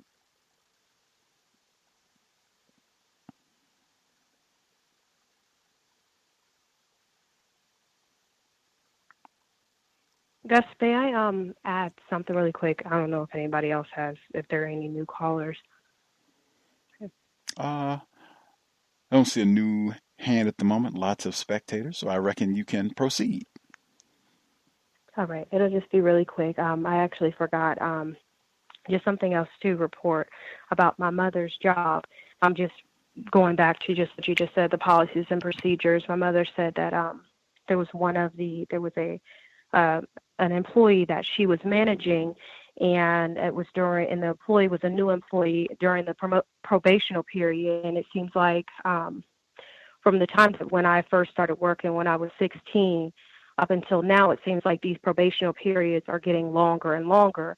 And so with her particular job, there was a 90-day probational period, and this black female, she was very good at her job, but she kept basically having excuses to be late or to miss work. She had a doctor's appointment or something else had happened. And so the final straw, my mother was actually not working that day, but the final straw was that the agent was warned about not being late or not calling off, or else she would be fired. And the agent, the employee, she was 1 minute late, and they had and my mother's supervisor had went ahead and fired the woman. So it just definitely, I just definitely wanted to, let everybody know that now that you have all of these different right to work states and all of these different increases in probationary periods, to definitely be mindful of even 1 minute late can get you fired. That's all I wanted to add. Thank you.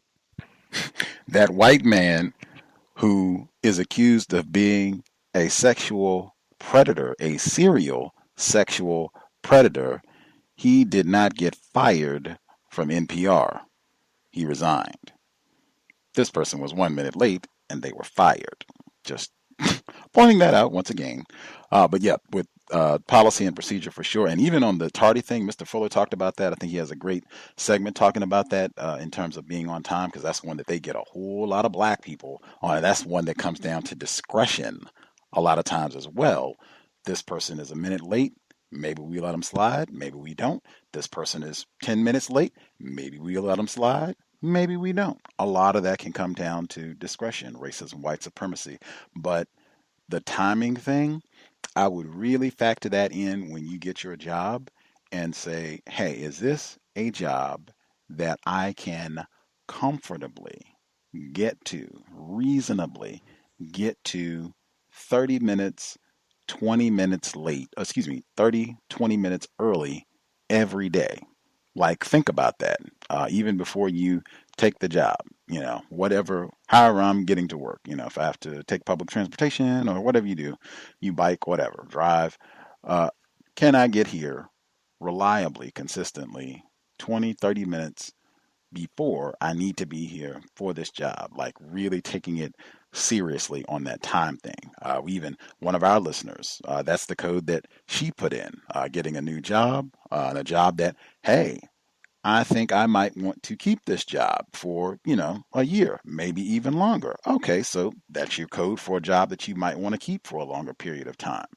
Okay, this is the time that I'm supposed to be here. I'm going to shoot for getting here 30 minutes before that time, and that'll give me extra time. I can gather my thoughts. I can meditate. I can think about my day.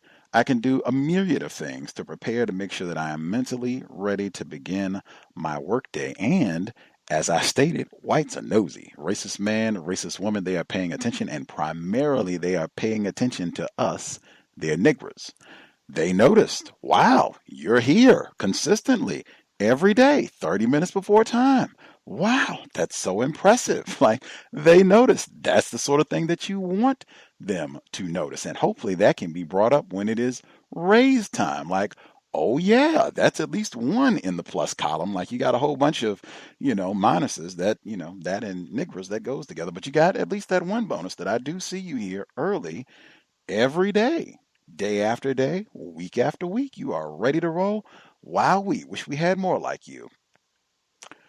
Other folks who dialed in with the hand up that we've not heard from, line open, proceed. Hey, Gus, can I say something about Tom real quick? Proceed. May I speak, please? Oh, man. Go ahead real quick, Thomas in New York. That's all right. My train's about to go. I'll pick you up on the other side. Yes, sir. The other caller that just said if you could speak, yes, we can hear you. Proceed, sir. Yes. May I speak, please? Proceed. Yes. I'm based out in New York as well. I basically see in my office a divide where the higher ups, I'm in a certain field of technical background, the higher ups basically want to only see white faces dealing with them.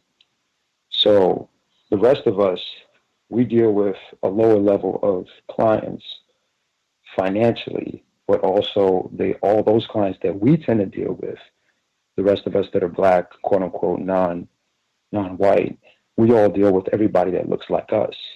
Meanwhile, the higher ups, they all want to only deal with the people that are their complexion, white. So in the office, I'm on time. I heard what you were saying about that, and that's very on point. They know that. But one of the major things I notice is that they constantly try to sabotage me in front of my manager. And I'm trying to figure out ways and how to deal with that, because I'm not the loud, angry black man. I'm on time. I do what I need to do. But one of the things that's puzzling me that they're throwing is like this kind of, you're the player guy. Yeah, you get all the women in here. They're throwing out that quote unquote bravado, hyper masculine type of black male attitude at me. And I'm kind of like, at the same time, I don't want to address it. Once in a while, I still have to say something. It's just I'm getting to a point now where I feel like I'm kind of getting tired of it. I may have to pull somebody to the side, but I'm not sure if that's a good move in this environment.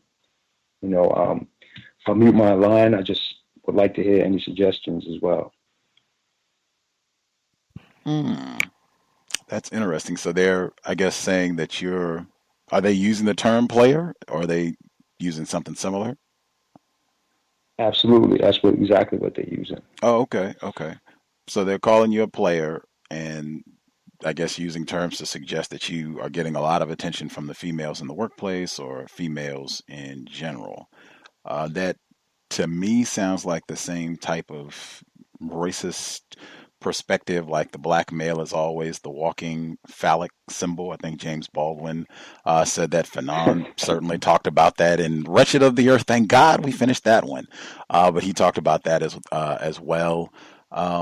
It's certainly in this climate, it seems like that would be an easy one to stop in this climate. Like, I think pretty much now anything that sounds like it maybe could be sexual, like, I don't think you would have to say a whole lot. I don't think you would have to grandstand or anything. Just, hey, like, I don't know if that's the sort of conduct that we want to promote in this climate. Do you? I mean, you can just put that in the form of a question with all this. I mean, all it would take is one Harvey Weinstein comment or anything like that to maybe make people rethink if they want to continue to make that sort of joke in the workplace, I would think. Like, I mean, I'm serious. Like, I would wear that out. Anything that sounds remotely like, oop, I don't really like this. This sounds like it could be racist, or I'm certainly uncomfortable with it, and it's around sexual or anything like that. pull out Harvey Weinstein. I don't know if this is, for what's happening right now. Like, man, I would hope we kind of minimizing this sort of thing in the workplace. Don't you think that would be best? And just see what they think. What do other folks think? What do you think around them using this term of calling him a player in the workplace, and how you would deal with that, getting this stopped?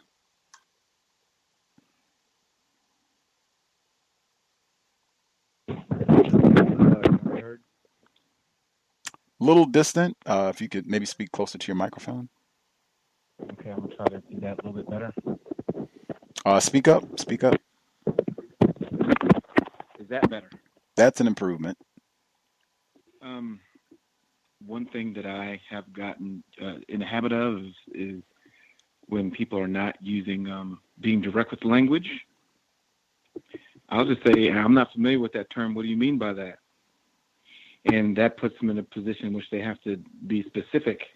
That could be one thing that you could say, hey, I'm not familiar with the term player. I don't know what you're speaking. What do you mean by that? And hey, they'll be on record in some sort of having to explain, what they mean. That's one suggestion.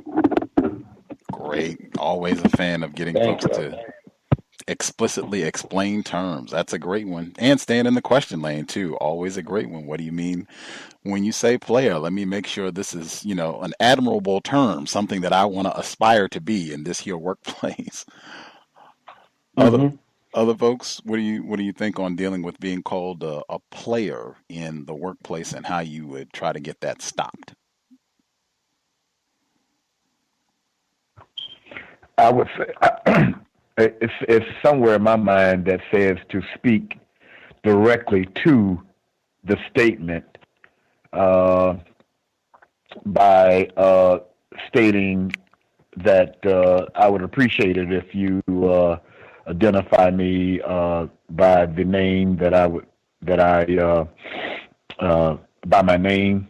That's what I like to be called by. And if there's any identification of me, it should only be in reference to my yearly evaluation.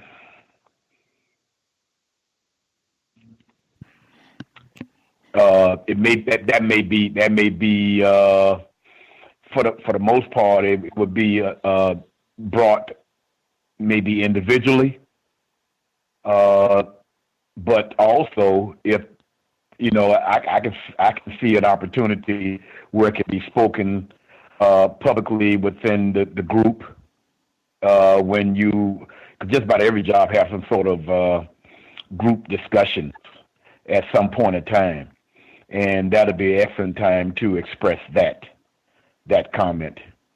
And give an alternative. If there is something to say about it, then be quite clear on what you're talking about, because I don't understand on what you mean by whatever that phrase is that is being brought up on a continuous basis.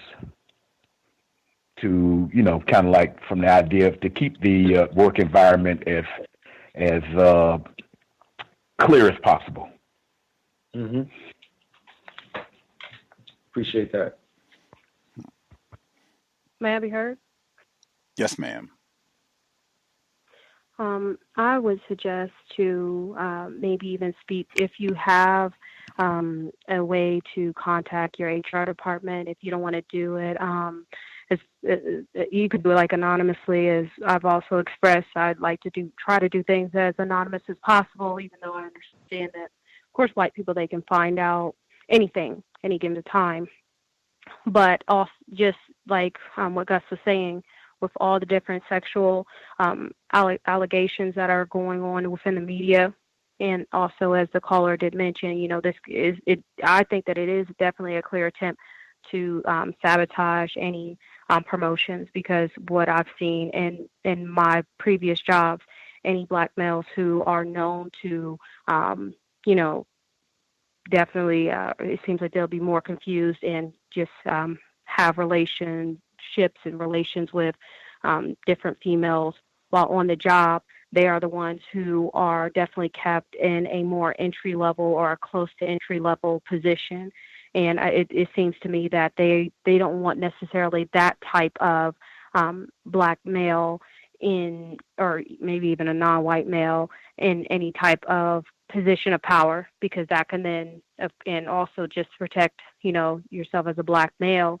If you are seen in that way previously, if you have to manage some type of white female, that could be a way for them to bring up allegations against you, untrue allegations against you. Thank you, and I'll mute my line. Thank you again. Appreciate that, Red in Ohio. Do we have any other thoughts, suggestions on how to proceed with this being described as a player and how to get that stopped? Can I be heard? Emmy. Greetings, beautiful people. I do apologize. I'm in the store, but I wanted to comment while we were on the topic instead of waiting. So if y'all hear stuff in the background, I do apologize. This may or may not work for your particular situation, but my code that I'm just defaulting to is I just don't say anything. I mean, it's like chatter. Unless it's directed directly to me, like, to be honest, even then, I still don't say nothing. I just look, and then I move on. Now, in terms of somebody like trying to sabotage promotions and stuff, I don't know. Are they saying that are they calling you a player in front of the person that would grant you a promotion, and you feel like that's kind of blocking their promotion or something? I'm sorry, go ahead. Absolutely. Pardon the interruption. Absolutely. That's exactly what is occurring. And I could see that there's another non-white male that's basically going along with this as well, but he pretends to be kind of like my boy. Like, we kind of grew up the same and things, but he pretends to be like he's cool with me, but then he'll go back to them and chitter-chatter with them about things that I may have said. And I've literally cut him off completely as far as my opinions on race are, because he believes that there's no such thing as white supremacy. And once I know that, me and him can't have a conversation anymore. Not about that. We could talk about the game, but not about that. Sorry. I respect. Oh, sorry. I totally respect that. Even still, silence is just a code that works for me. Like I in many situations in my different workplaces, work settings, where someone will try to embarrass me or undermine me, and I've just developed a way of looking at them and then moving right back into whatever it is I'm saying, so that I'm responding without saying anything. Because my experience has been that if I say something, I respond. Now there's some conversation or something, and I'm not the best with controlling. And perhaps this is why silence is the better code for me, because if I open my mouth, I'm not able to just say it in a way without all of what I'm feeling coming through in my tone or my nonverbals or anything. Not like I'll start screaming, but you can tell that we're in conflict, if that makes sense. Yes, I understand that. So I think that's just you being honest, part of it. Go ahead. Emmy, did you have more? No, sir. That's it. Thank you. Okay. I just wanted to add really quick, because it seems like he's been doing this a while. I got the impression, right? Like he's been calling you a player, or they, if it's a group thing, they've been doing this for a while. Like this didn't just start within the last couple of days. Is that correct? No, this is definitely been going on for a while. I took notice when we had a new manager come in, and I took notice that immediately in front of him, that's what they projected, and a lot of this has to do with the fact that a lot of these are older white males, like they're going to do their job, and they know their job, but they know that they're on the way out, and I'm coming in. So it's a different type of scenario for them. And that's part of the reason why I may be to them a threat. It's understandable, but I think the underhanded tactic that they're using is definitely racial, and it's very hard to get away from, from what I'm noticing. But I do like what the sister said about the tactic of actually giving an attention, speaking to it, but not speaking to it. That is also another option as well. One thing I would say real quick too, any of these situations, and it's not just this, anytime where whites have been engaging in some sort of incorrect white supremacist behavior, and maybe you didn't recognize it as that, or maybe it just made you uncomfortable and you didn't know how to deal with it. And then when you get to a point of better understanding where you now recognize this is incorrect, and or now you have figured out, okay, now I'm ready to deal with this and see if I can stop this. It's been my experience that that can be difficult. Sometimes it's for whites, it's like, oh man, our niggers, changing up the rules on us, man. This is how we like to get down. This is, how we like to have fun. Now you're trying to be all different and all that. Just in my view, just that is something that is important to be mindful of, because sometimes this can even become you've changed, man. Is something wrong? Are you depressed? Like, you're seeming stressed out. And that's the sort of thing it can become. Just if there's a shift where you're reflecting more Black self-respect, and just correctly recognizing, wait a minute, this is, incorrect. Just some of the things that are happening, the way that I'm being treated. And I want to make sure we're proceeding in a correct way where I'm not being mistreated, where I'm not being called a player. And in that vein, since it seems like this is something that's been happening for a while, it might be the suggestion about just whatever you think is best. The question just about asking, whatever his name is, Todd, what exactly do you mean when you say player? Just, making sure here we're on the same page, and see what he says. And then once he explains, I think it'll be much easier if he explains something that's trashy or something that is not the type of person that they would promote in the company. Well, then, hey, I don't know if I want to be called a player around here. That's not me. That's not what I'm about at all. And you can just proceed that way.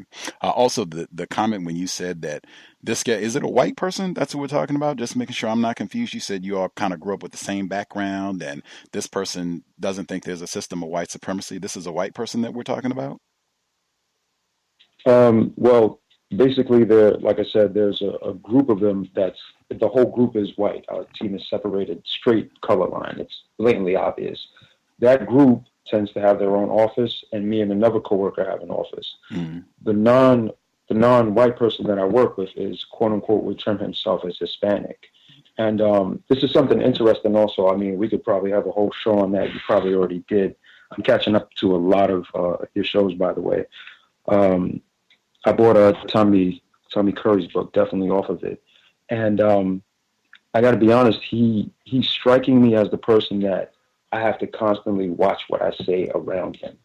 And I realized that every time we speak, and the one time we spoke about race, he mentioned that he doesn't believe in white supremacy, and that, white people don't control finances, they don't control health, they don't control law.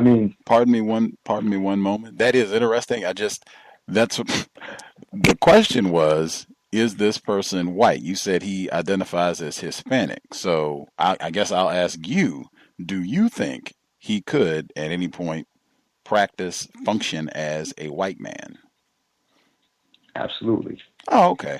Absolutely. So if we're talking to someone who is a racist suspect, well, one, I would go back to something that I've said a lot on workplace racism. I think it would be best to not have any sort of conversation at work about racism, white supremacy. The question that I asked, I didn't even, that is important. In fact, but for this particular suggestion about not talking about racism on the job, the race of the person is irrelevant. Whether they are white or not has nothing to do with it. I cannot think of a situation where it has benefited a non-white person in their career. Like, that is how I got that promotion. I went in there and told them we had to get Amos Wilson, and we had an in-depth discussion about white supremacy, and my career was on and popping from then. I've never heard that. I have seen the exact opposite in the workplace. So my recommendation would be, this is not the time. This is not what we signed up for, to have discussion about, do you think white supremacy exists and who's in charge of the world? That would be one, white or no. I also would not encourage non-white people to be in a lot of discussion about sports on the job. I just think that's promotes kind of another level of just not being serious. That's all. We did not come here to talk about Tiger Woods or how great the Lakers look or that LeVar Ball is. Like, that is not what we came here to do. Like, let's get, and that's another one that often takes a turn for the tacky because somehow O.J. Simpson has got to come up or Tiger Woods will be accused of doing something. The racism will come in there too. I would just keep it about business, and something just seems kind of tacky about we come into work, we're going to pretend to be cool, and the thing that we will talk about will be sports. That just seems real tacky. Like, we're not going to talk about Bitcoin technology, blockchain technology. We're not going to talk about anything of. We're just going to talk about, man, did you see the ball game? Like, come on. it's the 21st century. Any other suggestions on how to get the player thing stopped?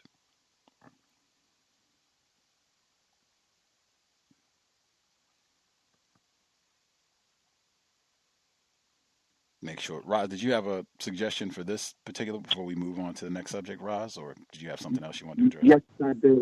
Yes, I did. Thank you. I dropped off the line, so I totally forgot. I was up there trying to get on. I was like, oh, yeah, I dropped off the line. I didn't press the 6-1. Thank you. Yes, I would ask first. I think everyone gave great advice. I would ask definitely, what does that term player mean? I think that's brilliant.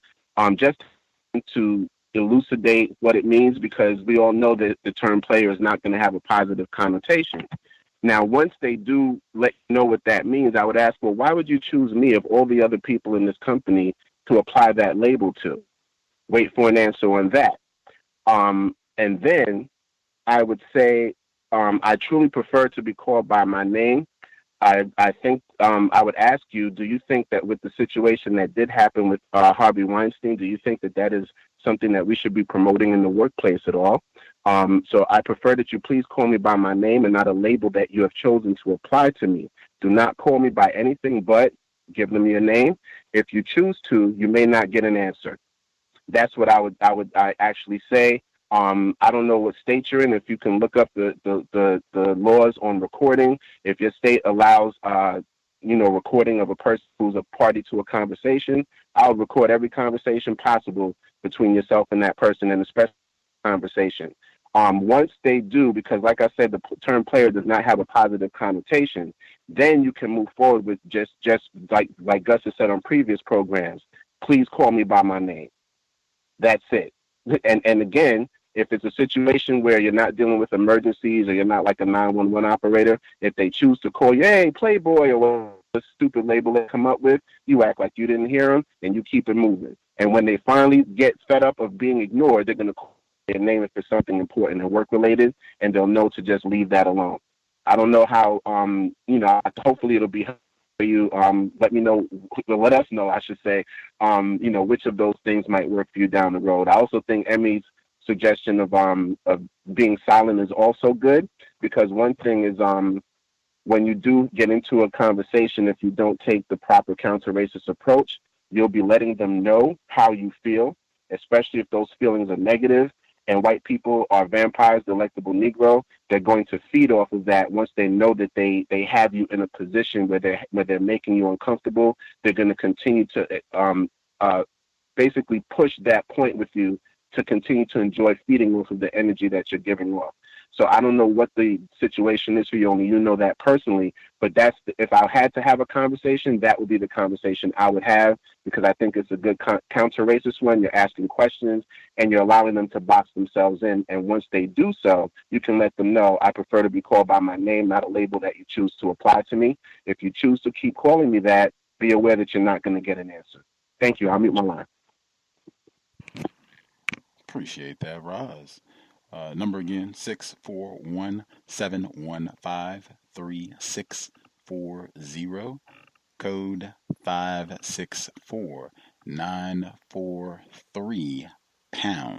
Press *6 if you would like to participate. I'm so thankful I didn't forget You had said that you and this gentleman grew up with a similar background. This person who says he is quote unquote Hispanic doesn't think there's a system of white supremacy and that we think is a suspected racist. If he is a racist suspect, you and he did not grow up in a similar manner at all, because he grew up learning the rules. If he is a racist suspect, someone who can function as white, he grew up learning how to be a racist. You did not. That is an astronomical difference. Other folks have comments they wanted to share on workplace racism. If you had your own situation or if you had comments on what we've been discussing thus far, proceed. Good evening. Can I be heard? Yes, sir. Thanks for allowing me to share, Gus. I would like to, I was, I guess it's a kind of a coincidence. I was speaking with a non-white black female today that I've worked with before. Again, I work in a military setting, where most of the staff members are in the military. But she was telling me a story. There's a new military white female doctor who is the supervisor at the clinic that they work at. She's the supervisor. She's a new supervisor, maybe been there maybe a month and a half at the most.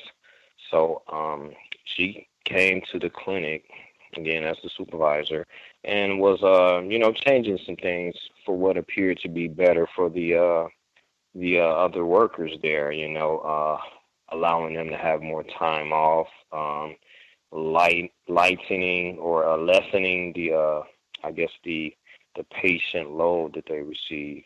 But anyway, today, the non-white black female was telling me that the doctor, white female doctor, took the other staff members out for lunch and, paid for it. And was like, hey, you guys order whatever you want. Don't worry about it. I'm paying for it. And, order whatever you want. So they're, ordering, they're playing games. I think they're playing pool, just a variety of games that they had at the location where they ate. And, I guess having a good old time. Again, this is partially during work hours, but mostly during the, everyone's lunch hour. So the white female doctor decided to go around. I guess she wanted to, practice some racism or, have a little fun and have some, the typical game that they play. Like, hey, we're gonna go around the table and try to tell everyone something about yourself that we don't know or whatever. So again, she's the new person. Everyone else is very familiar with each other. So I guess they were going around the table, and so there's one black male who's he practices he's an anti-sexual or whatever. So this guy, it was his turn to speak, to tell him something about him that no one knows. And then she interrupts him as he's about to speak. She says, "Wait, let me guess. You used to be a girl." And then, everyone is, it appeared to be that everyone was, laughing it off like it was, funny or whatever. So that was one incident. And then another incident, the military doctor had visited a certain, like a naval vessel, which, a submarine. And she visited a submarine, and they were talking about, of course, the spaces on board these submarines are very small. They're very compact, so it's not a lot of room.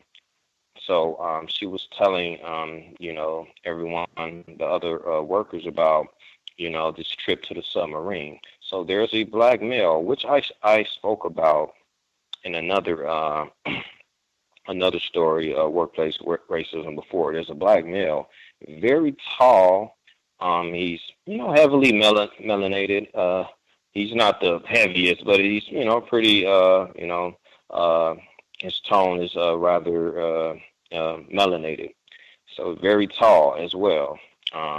So she says, yeah, we went on the submarine. Oh, man, and she referred to the black male, tall black male. Yeah, I bet if you were on that submarine, everything would have just turned dark, I guess it would have been a quote-unquote blackout if he would have, walked upon the submarine. And again, everyone's laughing. And I'm wondering if, these people that I'm pretty sure they didn't, they felt like they were forced to laugh because, again, she's the supervisor, has power, way more power than they have. And, they're laughing and goofing off. So those were two incidents. And then also the place where I work, there's a black male that used to work at the place where I work, but he no longer works there. He's in a totally different field, but he decided to visit our workspace and just say hi because he works upon the same military installation, but just at a different building doing a totally different job that's outside of our field. Which is medicine or whatever. And he's visiting. And then our new supervisor, white male, who I guess he says he's Italian. I don't, anyway, but white male who, frequently practices racism. I guess he saw the black male visiting and he approaches him and, he's pretending to be joking. And he said, hey, so what exactly do you do now? And the black male is explaining, and I peeked outside of the area where I work just to see what's going on, and the white male doctor supervisor has this black male's badge in his hand. It's like he's a police officer, or enforcement officer, so to speak. He's just looking at it, and I don't know if the black male offered it up, but I think the guy just grabbed it, and was just looking at, let me look at your badges and let me see what your job title is, because I'm white and that's what I want to do. And, the black male explaining exactly what he's doing. He's in the IT field, and then the white male makes a joke like, oh, so you're just a computer monitor. Get it? Computer monitor? Ha ha ha! He's laughing. So, and I kind of thought when I heard that, I was thinking about, I guess, Dr. Martin Kevorkian talking about color monitors or something like that. But anyway, he was just practicing racism, and yeah, as usual. And so lastly, I would like to say this. I would like to get, some opinions. I didn't want to take too much time on this, but as far as this white male doctor, my supervisor, he calls me by my last name, which is, it's kind of commonplace in a military environment, but really you should be calling about Mr. or Mrs. or Miss. He just says, my last name. And I kind of take that, and I don't, I know what I'm going to do. I'm not going to say anything unless he gets a little far. He throws another syllable or tries to make it a pet name or something. But I take it as practicing racism because, it doesn't say, hey, Mr. So-and-so, blah, blah, and address me that way. And I think he's just taking that away to, just kind of, I don't want to say demean me, but just make sure, hey, I'm superior to you, and I'm not going to refer to you as a Mr. You don't deserve that label as Mr. I'll just call you your last name. And the other black males that worked with me, they all have, initials as name. They don't refer to them as Mr. blah, blah, blah. It's, JD or DJ or T, just that. And I'm not sure if these black males requested to be called this, but I just kind of assumed that more racism is just being practiced. And I just wanted to take note of that. But I was wondering what people think about the Mr., Miss, or anything like that, because I'm very serious around the workplace, and, I refer to people as their full, whatever identity, whether it's military title or if they're a civilian, I say Miss or blah, blah, blah. But that's all I had to share. Thanks for allowing me to share. Appreciate that. I completely agree in terms of them not calling you Mr. in front of your name. I think it's a long history of that method of white supremacy being practiced, and I think all of that is connected. Either not with the male call that we had previously, "Hey, player." And all of that is connected. I think we've had people call in before. When they go to speak with you, it becomes all of this hip hop jargon and all of that they never do. "Hey, what's up, bro?" And the crazy handshakes. Might take the form of, we just won't put "sir" in front of it. It might take the form of they call you by your first name in an environment where most people are being referred to by their last name.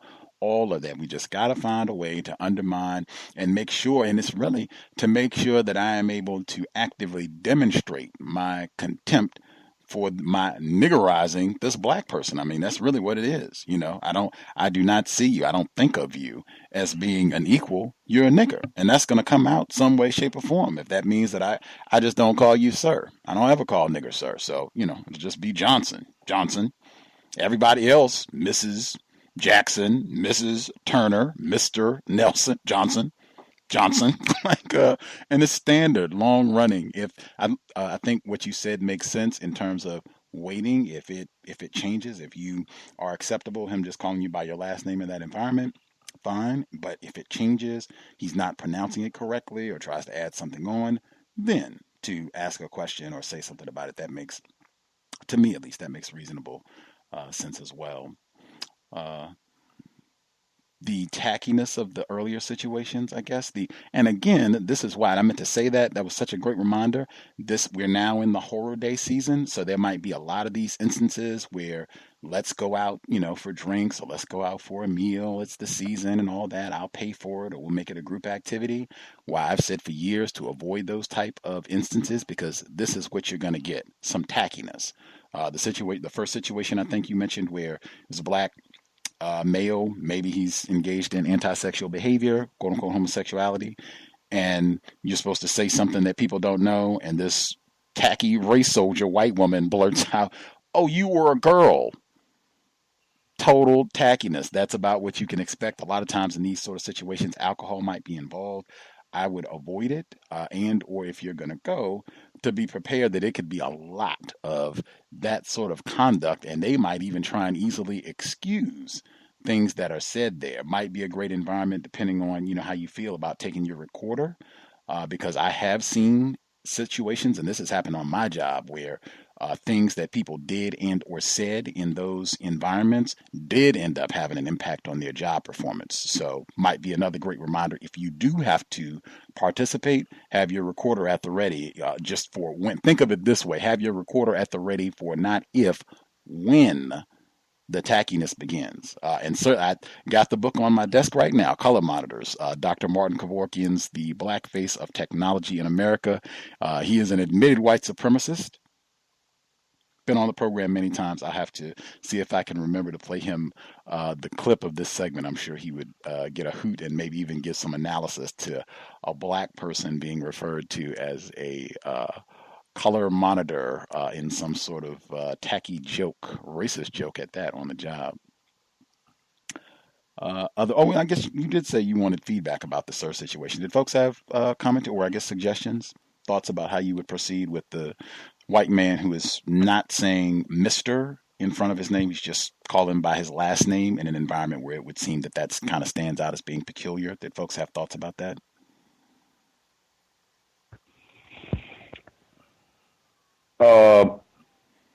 Yes. I kind of like didn't think of it in that way until the caller expressed it. And I can see his point on where that was a sign to him of a sign of being disrespectful, perhaps, because my thought have been as far as things like shortening my first name, but I can see the not having the title part in front of the last name. A lot, for the most part, when I was called Mr. Fill in the blank, it was for some sort of trouble on the job itself. As far as that concerned, I quote unquote legally changed my last name to something that I wanted to be known by, and like the military, you have you have your name on a tag on your breast, part of your uniform, and I basically the job itself helped me enforce it. I mean, me not having any power, but you had the everybody on the fire department had to adopt to that immediately, and I of course was vigilant on it. And simply, if I didn't get addressed in that way, I just wouldn't answer. As simple as that, and that would be quite difficult to proceed on a job like I was on, and the person who was incorrectly giving me a false identification would be the one that would have been in trouble, not me. But I can see where he was talking about with the not giving a title in it. I just wanted to speak on the first part that he was talking about. And my question would be, and he can answer it also. It's kind of hard sometimes to figure out with military terms on when something is an order and when it's not. I said that because that if I didn't have to be in that session where this officer or official or whoever that person was of authority mentioned about talking about things that people wouldn't know, I would be out of that meeting right there if it was something that wasn't a quote unquote order. And last but not least, it was a movie that Denzel Washington played in, where his job, he was in the military and on this submarine, and in that small environment, the session, I don't know if y'all remember the movie, but the session where they were at the dinner table, quote unquote dinner table, and that's something you can't escape from, I presume, and from there they were engaging in quote unquote small talk, but the actor that Denzel Washington played, and I know part of him probably played a part in it, in itself, he was quite codified in how he behaved. If anybody can remember the name of that movie and the scene that I'm talking about, he was quite codified when he was asked certain questions at that dinner table. So even if you're forced to be in that type of environment, always be prepared to have some sort of codified response to silly questions because actually what it is, it's white supremacy at its best, at its works, prying into their non-white victims' personal lives. That's basically what it is, and that's all I have to say. Crimson Tide, Gene Hackman. Yeah, that's it. Do you remember the scene I'm talking about? I believe I thought it was very cool. I think it was quite codified. It was like a questioning around the table, and he actually wasn't saying anything at first, which is also a codified response. But the captain of the entire ship kind of like put him on the spot, and he gave quite codified responses to what was being talked about. So I'm just saying, be prepared for things like that if it is something that you can't physically get out of. Well said. That's it. Any other thoughts on the mail caller situation where this suspected racist is not saying Mr. when he references him? He'll just call him by his last name. Any thoughts on how he should proceed with that?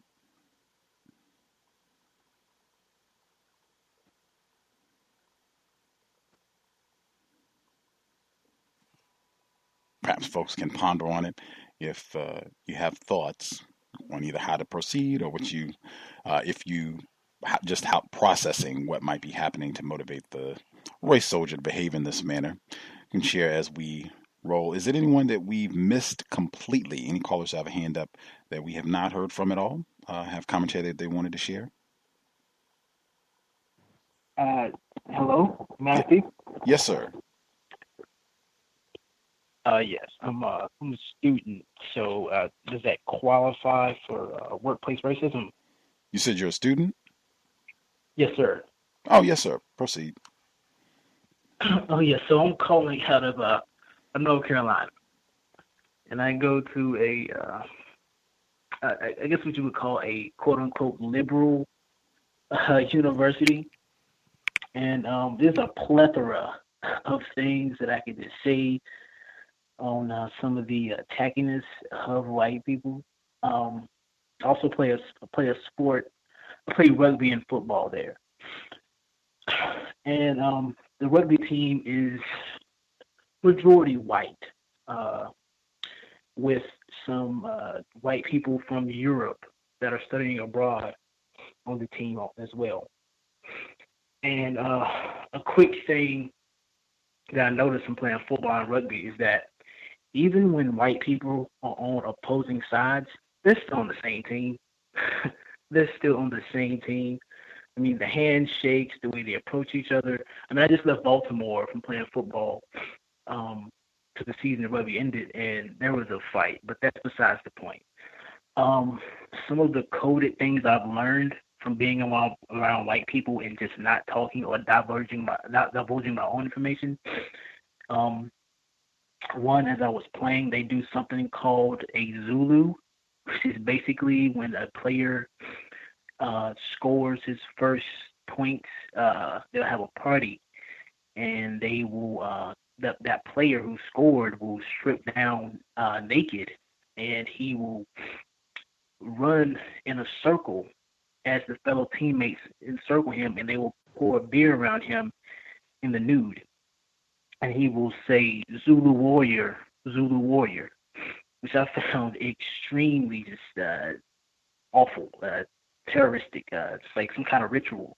Very, very homoerotic. I guess two, I've been, talking to, females. I'm trying to talk to females, just, plutonic or whatnot, just talking. And I've learned that a lot of white females are playing intermediaries in between the relationships between black females and black males.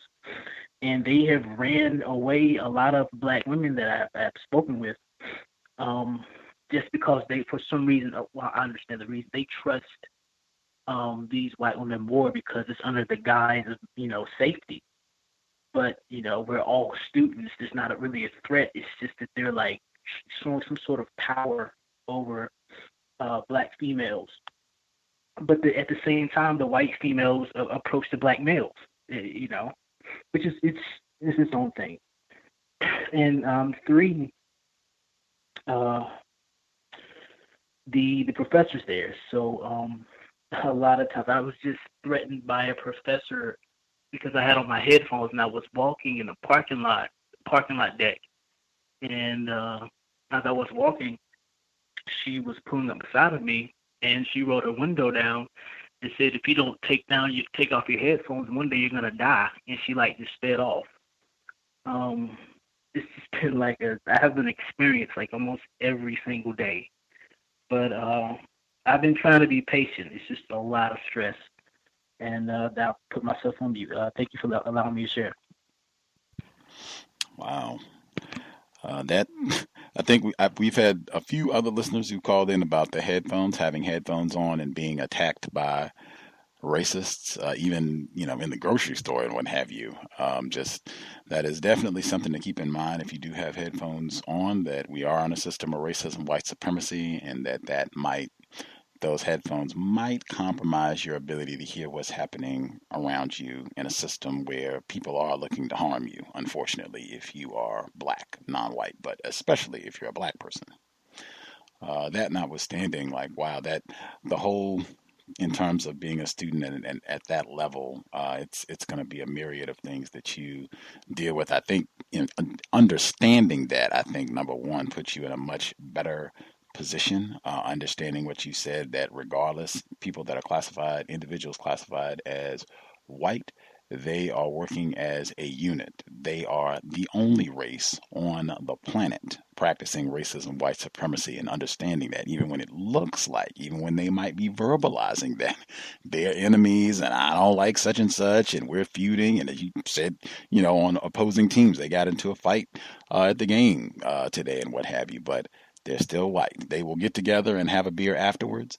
In terms of the ritual that you observed, I mean, there are annals of books and dissertations and what have you that have been written about the homoerotic white rituals at the collegiate level, and particularly at fraternities and what have you, and the sports. I was thinking of the Duke lacrosse incident from some years back. Crystal Mangum, the black female who's in greater confinement now, who alleged what happened with the Duke lacrosse team. But the full title of Vincent Harding's book is The Delectable Negro: Human Consumption and Homoeroticism Within U.S. Slave Culture. Read the whole book on the book club earlier this year. For sure. Important. Now, been mentioned a bunch of times on the broadcast this evening, but that is, wow, not only the homoeroticism, but that sounds dangerous. I would not feel comfortable participating in that, being around that as a black person in any way, shape, or form. Wow. That is, yeah, I'll leave that there. Wow. Make sure you talk. Excuse me, Gus, I just want to. Yes, sir. I want to clarify. I'm sorry. Yes, sir. Because the football team, or the club football team, is predominantly black, and the rugby team is predominantly white. Okay. And I just want to say, with the football team, we were facing another predominantly black football team, and there was a fight. There was a lot of trash talking. But when you play rugby, which is predominantly white, you're shaking hands, calling each other sir, helping each other up. And it's like you said, you can be killing each other during the game, but they are on the same side. And everything you say has been correct. I was just clarifying.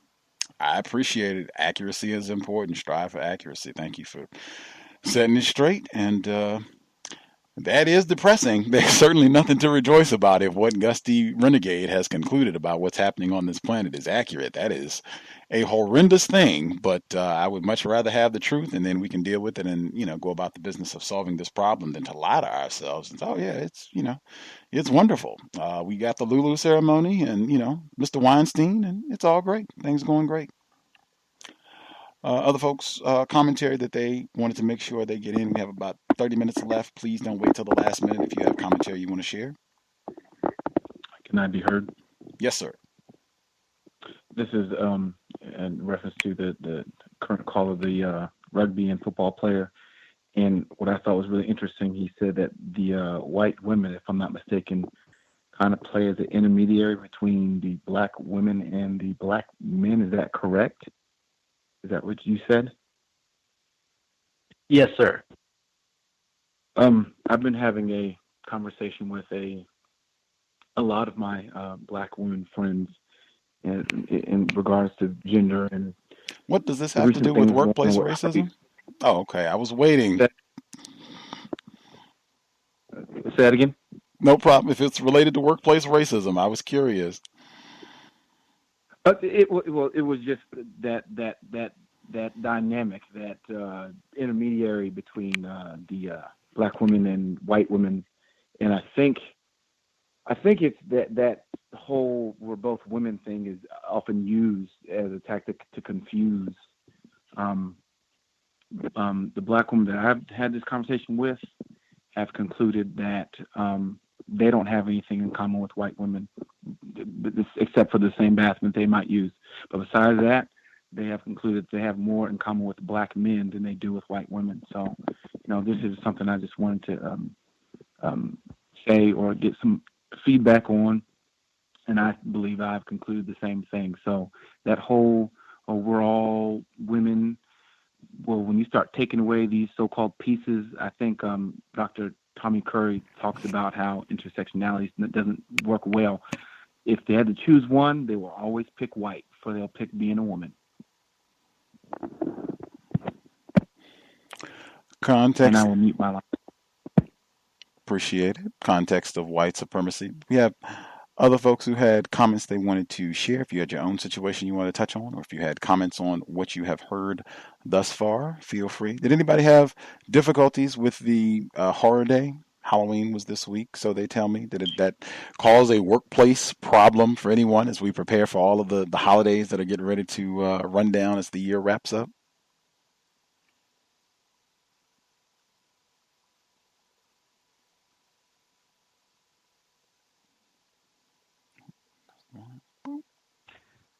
I didn't for obvious reasons because I'm retired. But just wanted to say to the last caller, the college student,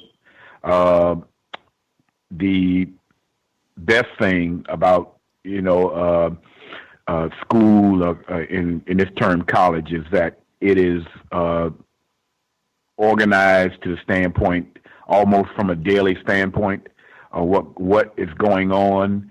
And so therefore, at the same time, I think at the same time you should codify your time in college, i.e. by daily or weekly, monthly, semester-wise, and what you're going to do, what goals you're going to accomplish, that sort of thing. And, of course, minimize your contact with white people.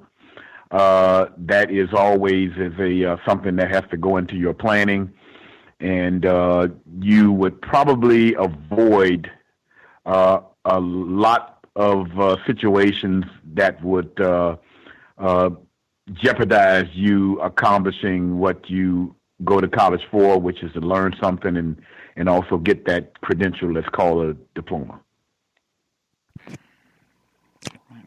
I have a compensatory request. The student who just spoke up, who was sharing about his experience, scholar athlete no less, my request would be, since you're a scholar, you're in school, students, you do reports, you have made your observation. It would be great if you could, I was going to say write us a report, but some people are visual. So if the report was a video, that would work too.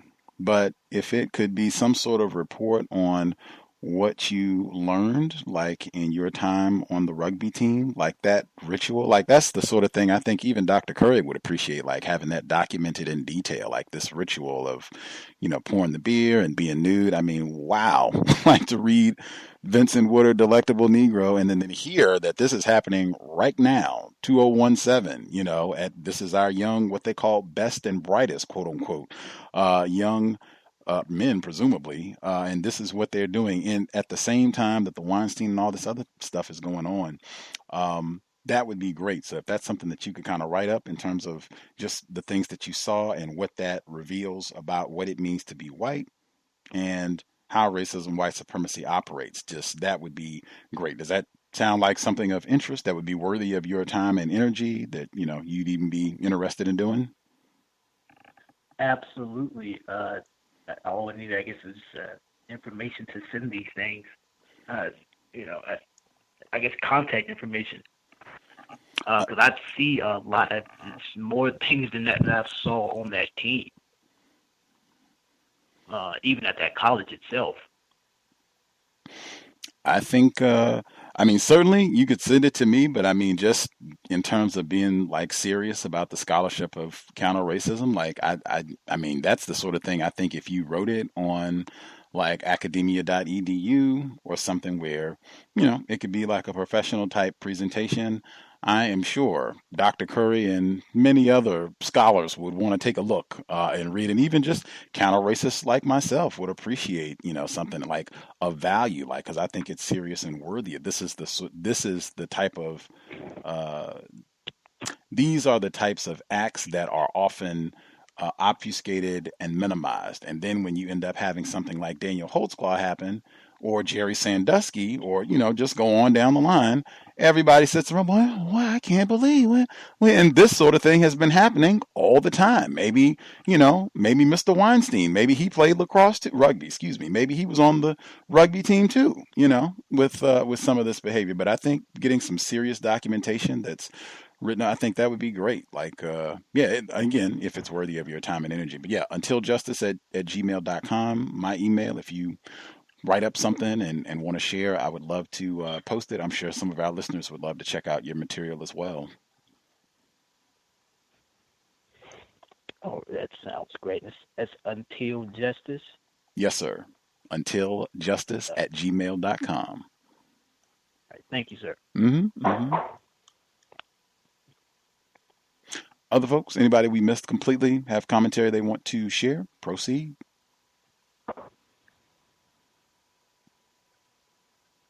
Yes, sir. Can I be heard? Yes, sir. Yes, thank you very much, sir. Greetings to Gus, the host, the listeners and callers. There was a few incidents that I have. Some were from about 2 weeks ago and some were recent. Just to get those out of the way, there was some jokes being made. I guess you can call it a joke.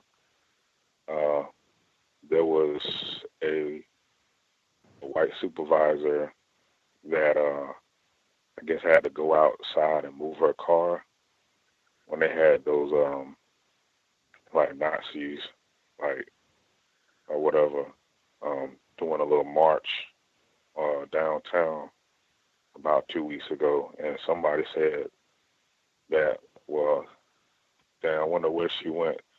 I think she went to go get a hood, a Klan hood.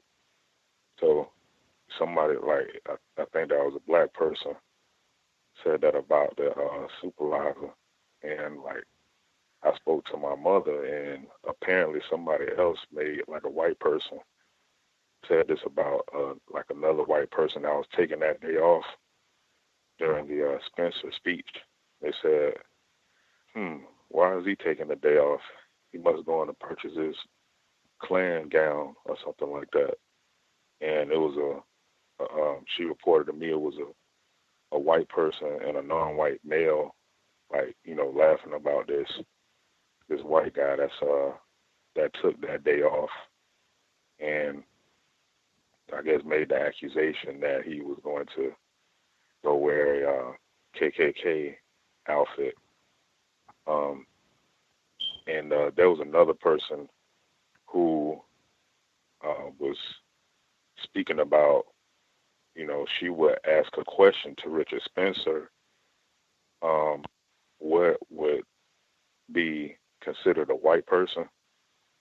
And as she was talking about this, and the judge was standing next to her, she was saying, well, and she kept interrupting herself saying, well, I don't agree with it or anything, but, I'm 1/16th Cherokee. Now, this is what she's saying. I'm 1/16th Cherokee, and I would ask him, who would be a white person. So, and I said, maybe you could ask him that. And that was something else somebody else mentioned about that point in time 2 weeks ago. And there was a white person who I guess was having some personal issues, and it looked like a lot of commotion was going on, and she was very hysterical, like crying and upset. So this white person, she never really gave me any trouble or whatever. She was courteous to me, but she got up and walked off the job, and I never seen her again. But what's interesting is that there was a black female hired, and she's sitting right at that same desk.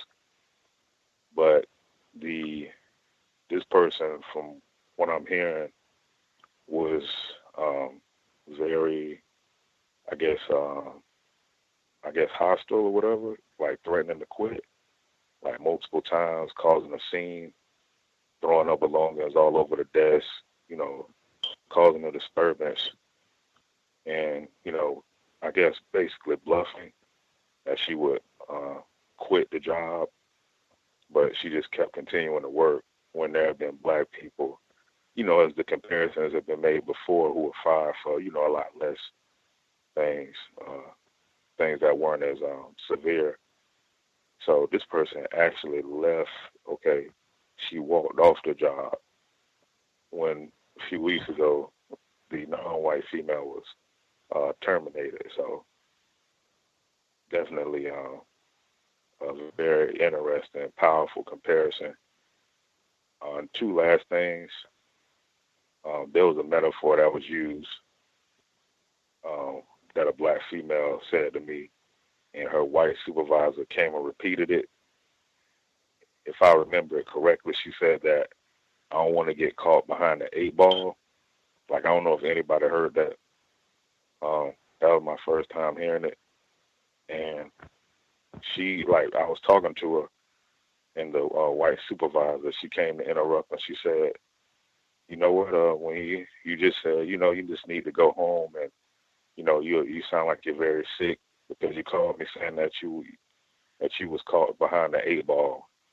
So I never heard of that one before. And the last with the Halloween costumes, Gus, I wanted to get your view on this. There's a black female. This one stood out to me. She wore a afro, a leather jacket, some black boots, black shades, and a Black Panther T-shirt. Okay, and she was taking pictures with everybody, and everybody smiling and whatnot. I looked at it the first time, but then I thought about it. I said, "Wow, that is very deep, man." But the T-shirt, it was the comic character, like the Black Panther, but she had the leather jacket, like the '60s. So the symbolism behind that, I never got to talk to her about this. I know the person, but I never spoke to her. I just said I have a shirt like that. So, yeah, I wanted to see what your view on that was, and that's all I have. Thank you. What was on the shirt again specifically? You said it was, what was it? Like the comic book character Black Panther. It was just his head, and it was a black T-shirt, and it said Black Panther. I see. Okay, and so this was her whole kind of Black Panther, Angela Davis kind of costume, it seemed, with the sunglasses and the afro and the black leather jacket and the whole getup, right? Right. Okay. And she was taking pictures. And you said, just to kind of get my thoughts on that as a Halloween costume, or what specifically? What could there have been, like some kind of like another intent behind that, or like some kind of message, you think? Like this, because I had never seen nothing like that. I know you can't see it, but just me telling it to you. But as far as them choosing a costume to wear on the job, choosing that kind of costume, a black person. Mm-hmm. It would have been really interesting to hear, her explain why she chose to wear that. I mean, it could have been, this is, I can, get my revolutionary side out on the job. It's so much craziness is allowed on October 31st that, I can allow my, true quote unquote revolutionary self to be present. That could have been her thought process. It could have been just, hey, it'll be cool. I can, be Angela Davis for Halloween. It could have been as simple as that. It's hard to know in terms of what motivates people. I have seen, it was said jokingly that many people at the time in the 60s joined the Black Panthers because it was cool to wear a leather jacket and a beret. So I could certainly see some people saying that would be a cool getup for Halloween. So I mean, it's it would have been cool to hear directly from her. What was her motivation? What was she going for?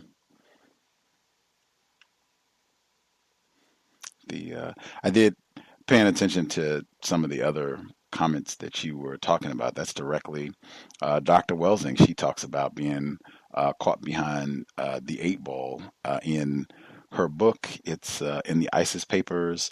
I was trying to get the exact portion in the ISIS papers where she talks about it. I think I can pull it up in the broadcast, but she talks about that in terms of white people when they are feeling a sense of anxiety. And it seems from what you shared, when the white woman used that phrase, another white person said, "Oh, wow, you sound sick because you just said that." Like, this, she had concern, right? Like that, because Dr. Welsing, she talks about that symbol. They know the significance of that and what that means, meaning the white ball being stuck. The white ball is supposed to dominate. The white ball is supposed to totally eradicate all of the non-white balls from the billiard, in the game of pools, from the billiard table.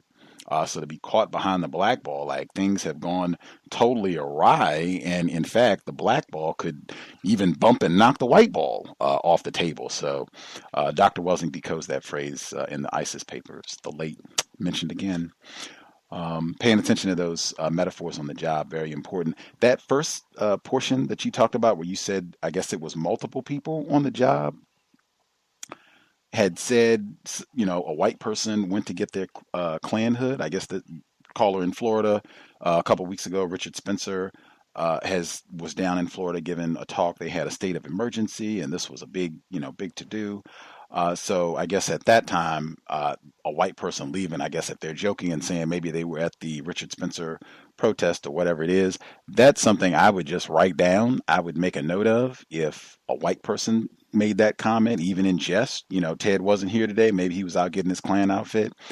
I would not want a black person saying that at all. And I guess for the people who do, suggestions, if you talk to other black people and maybe try to give them a heads up, man, I would not encourage saying that at all, ever. I could easily see a white person overhearing that and saying, "What? Are you calling, Jonathan a racist? That is totally unacceptable. I'm going to HR right now," and making a big to-do about that. Like, I would not encourage any non-white person to say, anything like that in a workplace environment. If a white person said that, even in jest, I would write it down. Date, time, this is what they said, and move forward. Just to put that away in your notes, that even a white person felt comfortable making that sort of joke in a workplace setting. Can I be heard? Yes, sir, Roz. Yes, I had two things.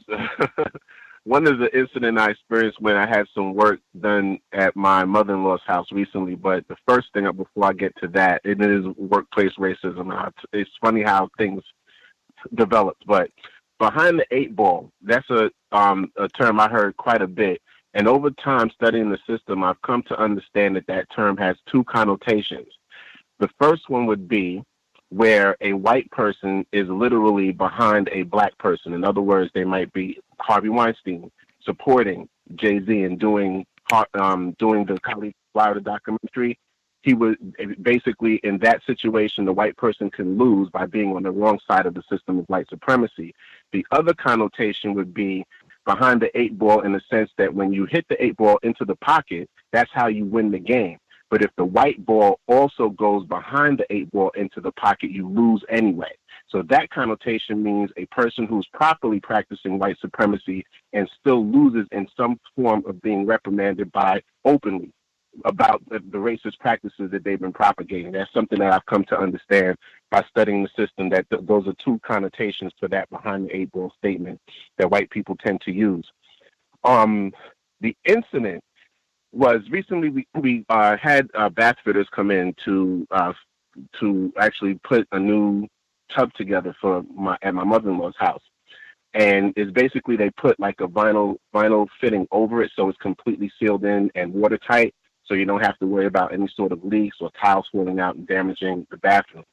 So they sent this white terrorist there to do the work. I wasn't able to be at the house when the person had first arrived.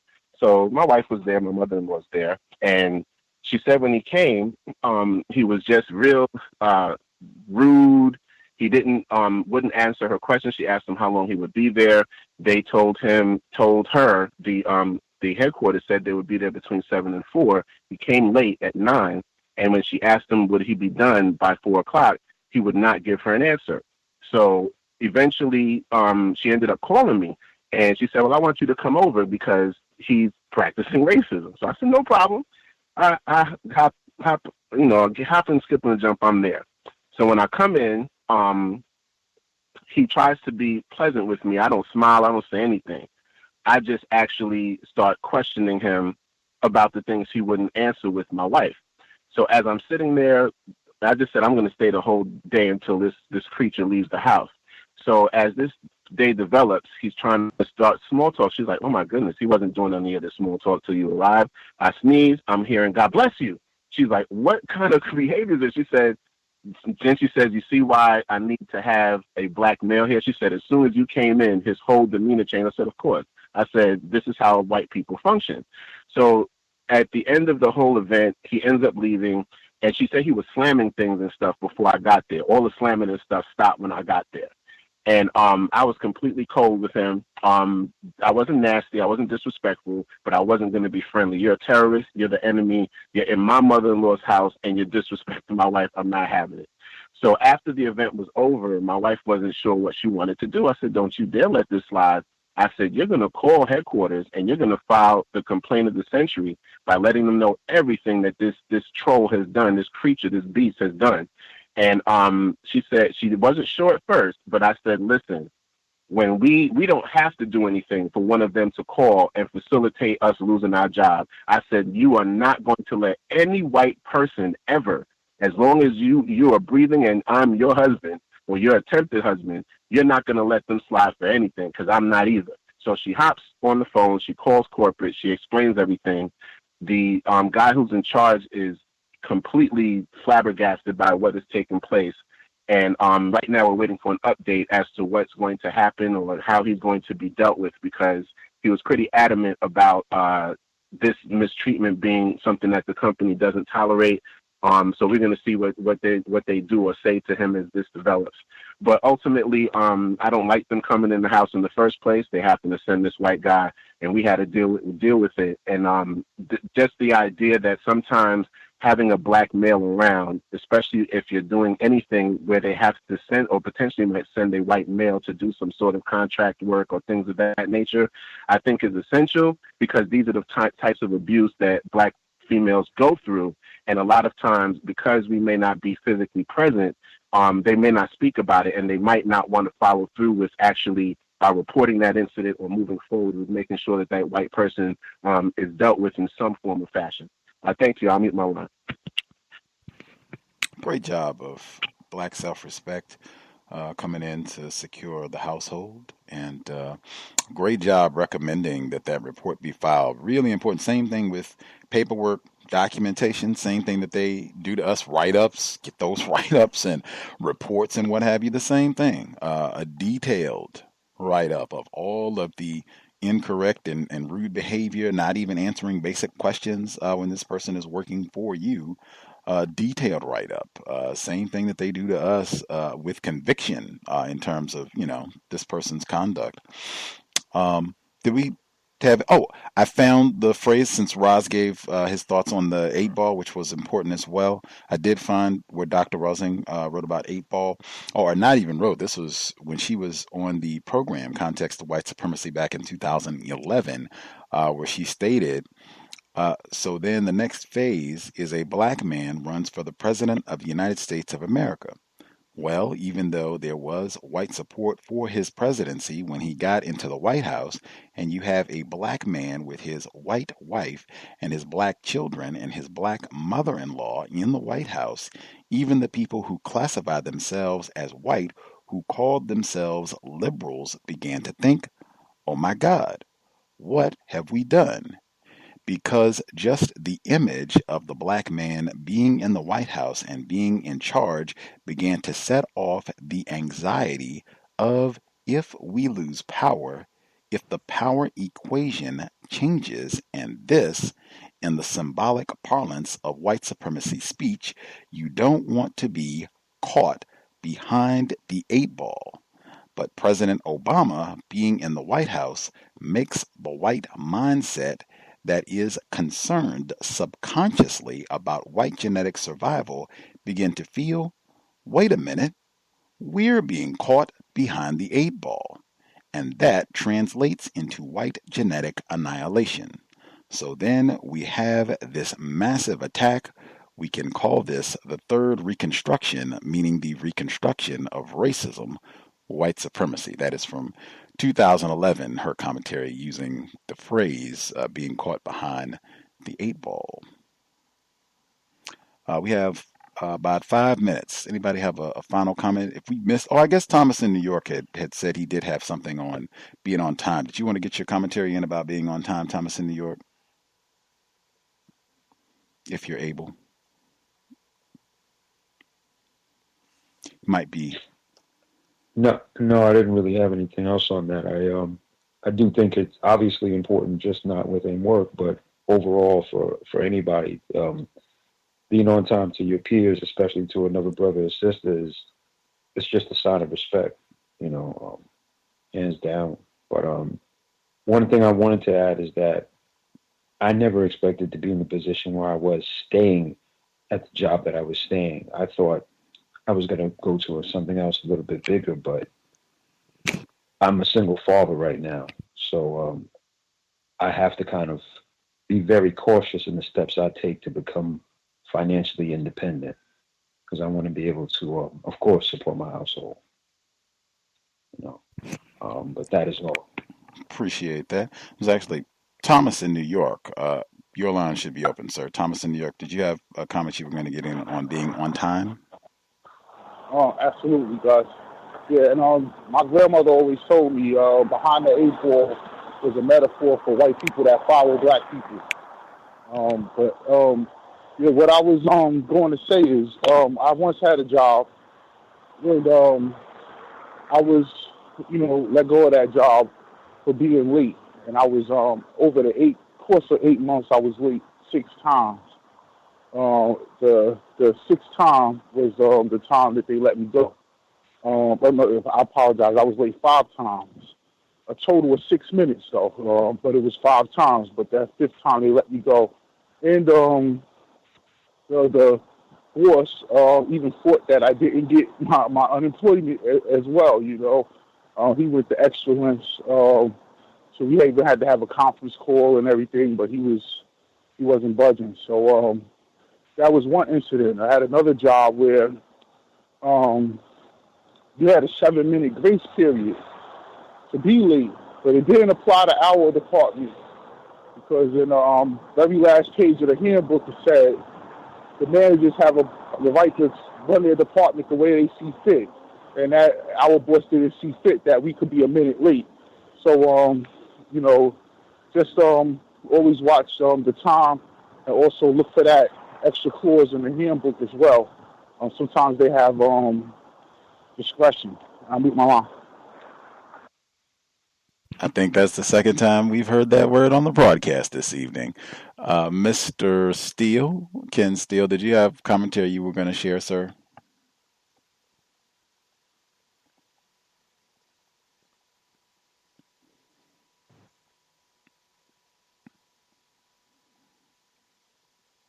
I think your line should be open. Are you there, Mr. Steele, or are you just listening? I'm here. I'm a bit indisposed. Oh, okay. We'll be here tomorrow, 8 p.m. Eastern, 5 p.m. Pacific, for the book club. The book club, Neil Postman, Crazy Talk, Stupid Talk. I'm really enjoying the book, Metaphors. A lot of great insight on the use of metaphors and why we should be mindful of their use and what the person means when they're invoking metaphors. 8 p.m. Eastern, 5 p.m. Pacific. We'll be here on Saturday for the compensatory call-in, 9 p.m. Eastern, 6 p.m. Pacific. We'll catch up on what has gone down the last 7 days. It has been a lot. We'll certainly deal with the situation at the University of Hartford, the dorm situation. I'm sure we'll have more commentary on the firefighters down in Florida. Lots to discuss from the past 7 days.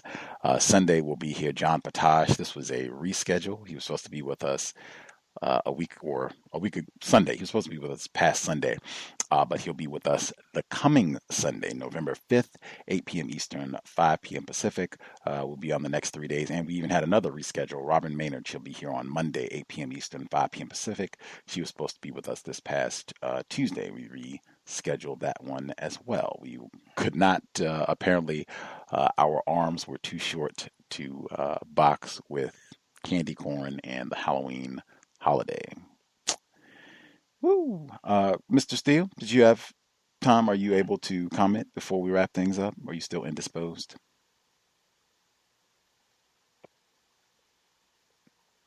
Might still be taking a little time. For folks who dialed in, thanks everyone for sharing. I'll share again or ask again, I reckon. If you could give us updates, I always appreciate that. Just getting an opportunity to hear if you use any of the suggestions that you get on the program, or if you use your brain computer and come up with your own strategies to solve your problems, just let us know. This is what you did. The person, just using for an example, he calling me a player. This is what I did. To try to address that issue and what happened, because we are still learning and trying to improve. And I think it helps us to be able to hear, okay, I tried this out.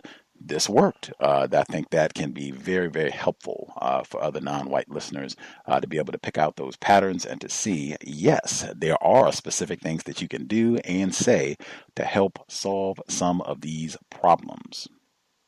Take notes, definitely. Can I be heard? Yes, sir. Awesome. I just wanted to quick.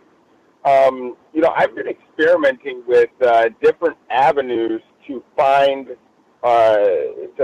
employment, and just different methods of finding employment. And one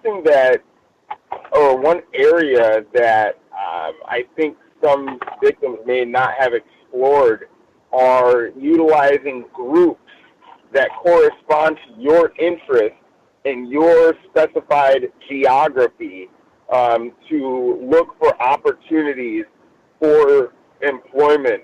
I stumbled upon a really good opportunity that was introduced to me in a group that was local to Los Angeles and was within a field that I was interested in getting into. And, I just recently started with that opportunity, and, it's been a breeze it's been relatively easy compared to other opportunities that I've pursued in the past. So, I think that's just something that, victims might explore. Searching for groups in your geography that correspond with interests that you have, or I guess talents or arts that you want to pursue. So there's groups for anything that you can think of, and the bigger your metropolitan area or geography, or the more densely populated it is, then the more groups that are going to be centered in that location, and the more opportunities that you can take a look at. And I will go ahead and mute my line at this time. Thank you so much. Appreciate that, Mr. Steele. Appreciate everyone who dialed in to participate, listeners as well, live and archived. I hope the broadcast has been worthy of your time and energy. I will again recommend strongly, now that we're in the holiday season, sobriety would be best under conditions of white supremacy. There's a lot of evidence that racists, they have exploited non-white people, black people in particular, who are under the influence, intoxicated, can't make the best decisions. Lots of evidence that they have terrorized and abused a lot of folks in that condition. That is one thing that we could do, and would even be a form of counter-racist economics in not giving race soldiers our loot for alcohol and other poisons, cigarettes included, toxins. That would be fantastic. I think Dr. Welsing, since her name has been invoked repeatedly, I am sure she would strongly endorse us being sober, taking phenomenal care of our brain computers so we can crank out solutions to the problem: racist man, racist woman, racist child. With that, a liberating black people's prayer for justice and peace. Thou who art blacker than a trillion midnights, whose eyes shine brighter than a billion suns, thou whose hair doth coil tighter than a million springs, radiating all energy throughout the universe, we beseech thee, one and only one, to give us total strength to carry out thy will for the universe, to establish justice on planet Earth and live in peace. Dr. Francis Cress Welsing, Context of White Supremacy, signing out. Thanks all for tuning in. Nigga, you so brainwashed. I'm a victim, brother. Problem. You're a victim. I'm a victim of 400 years of conditioning. Shut up. The man has programmed my conditioning. Even my conditioning has been conditioned.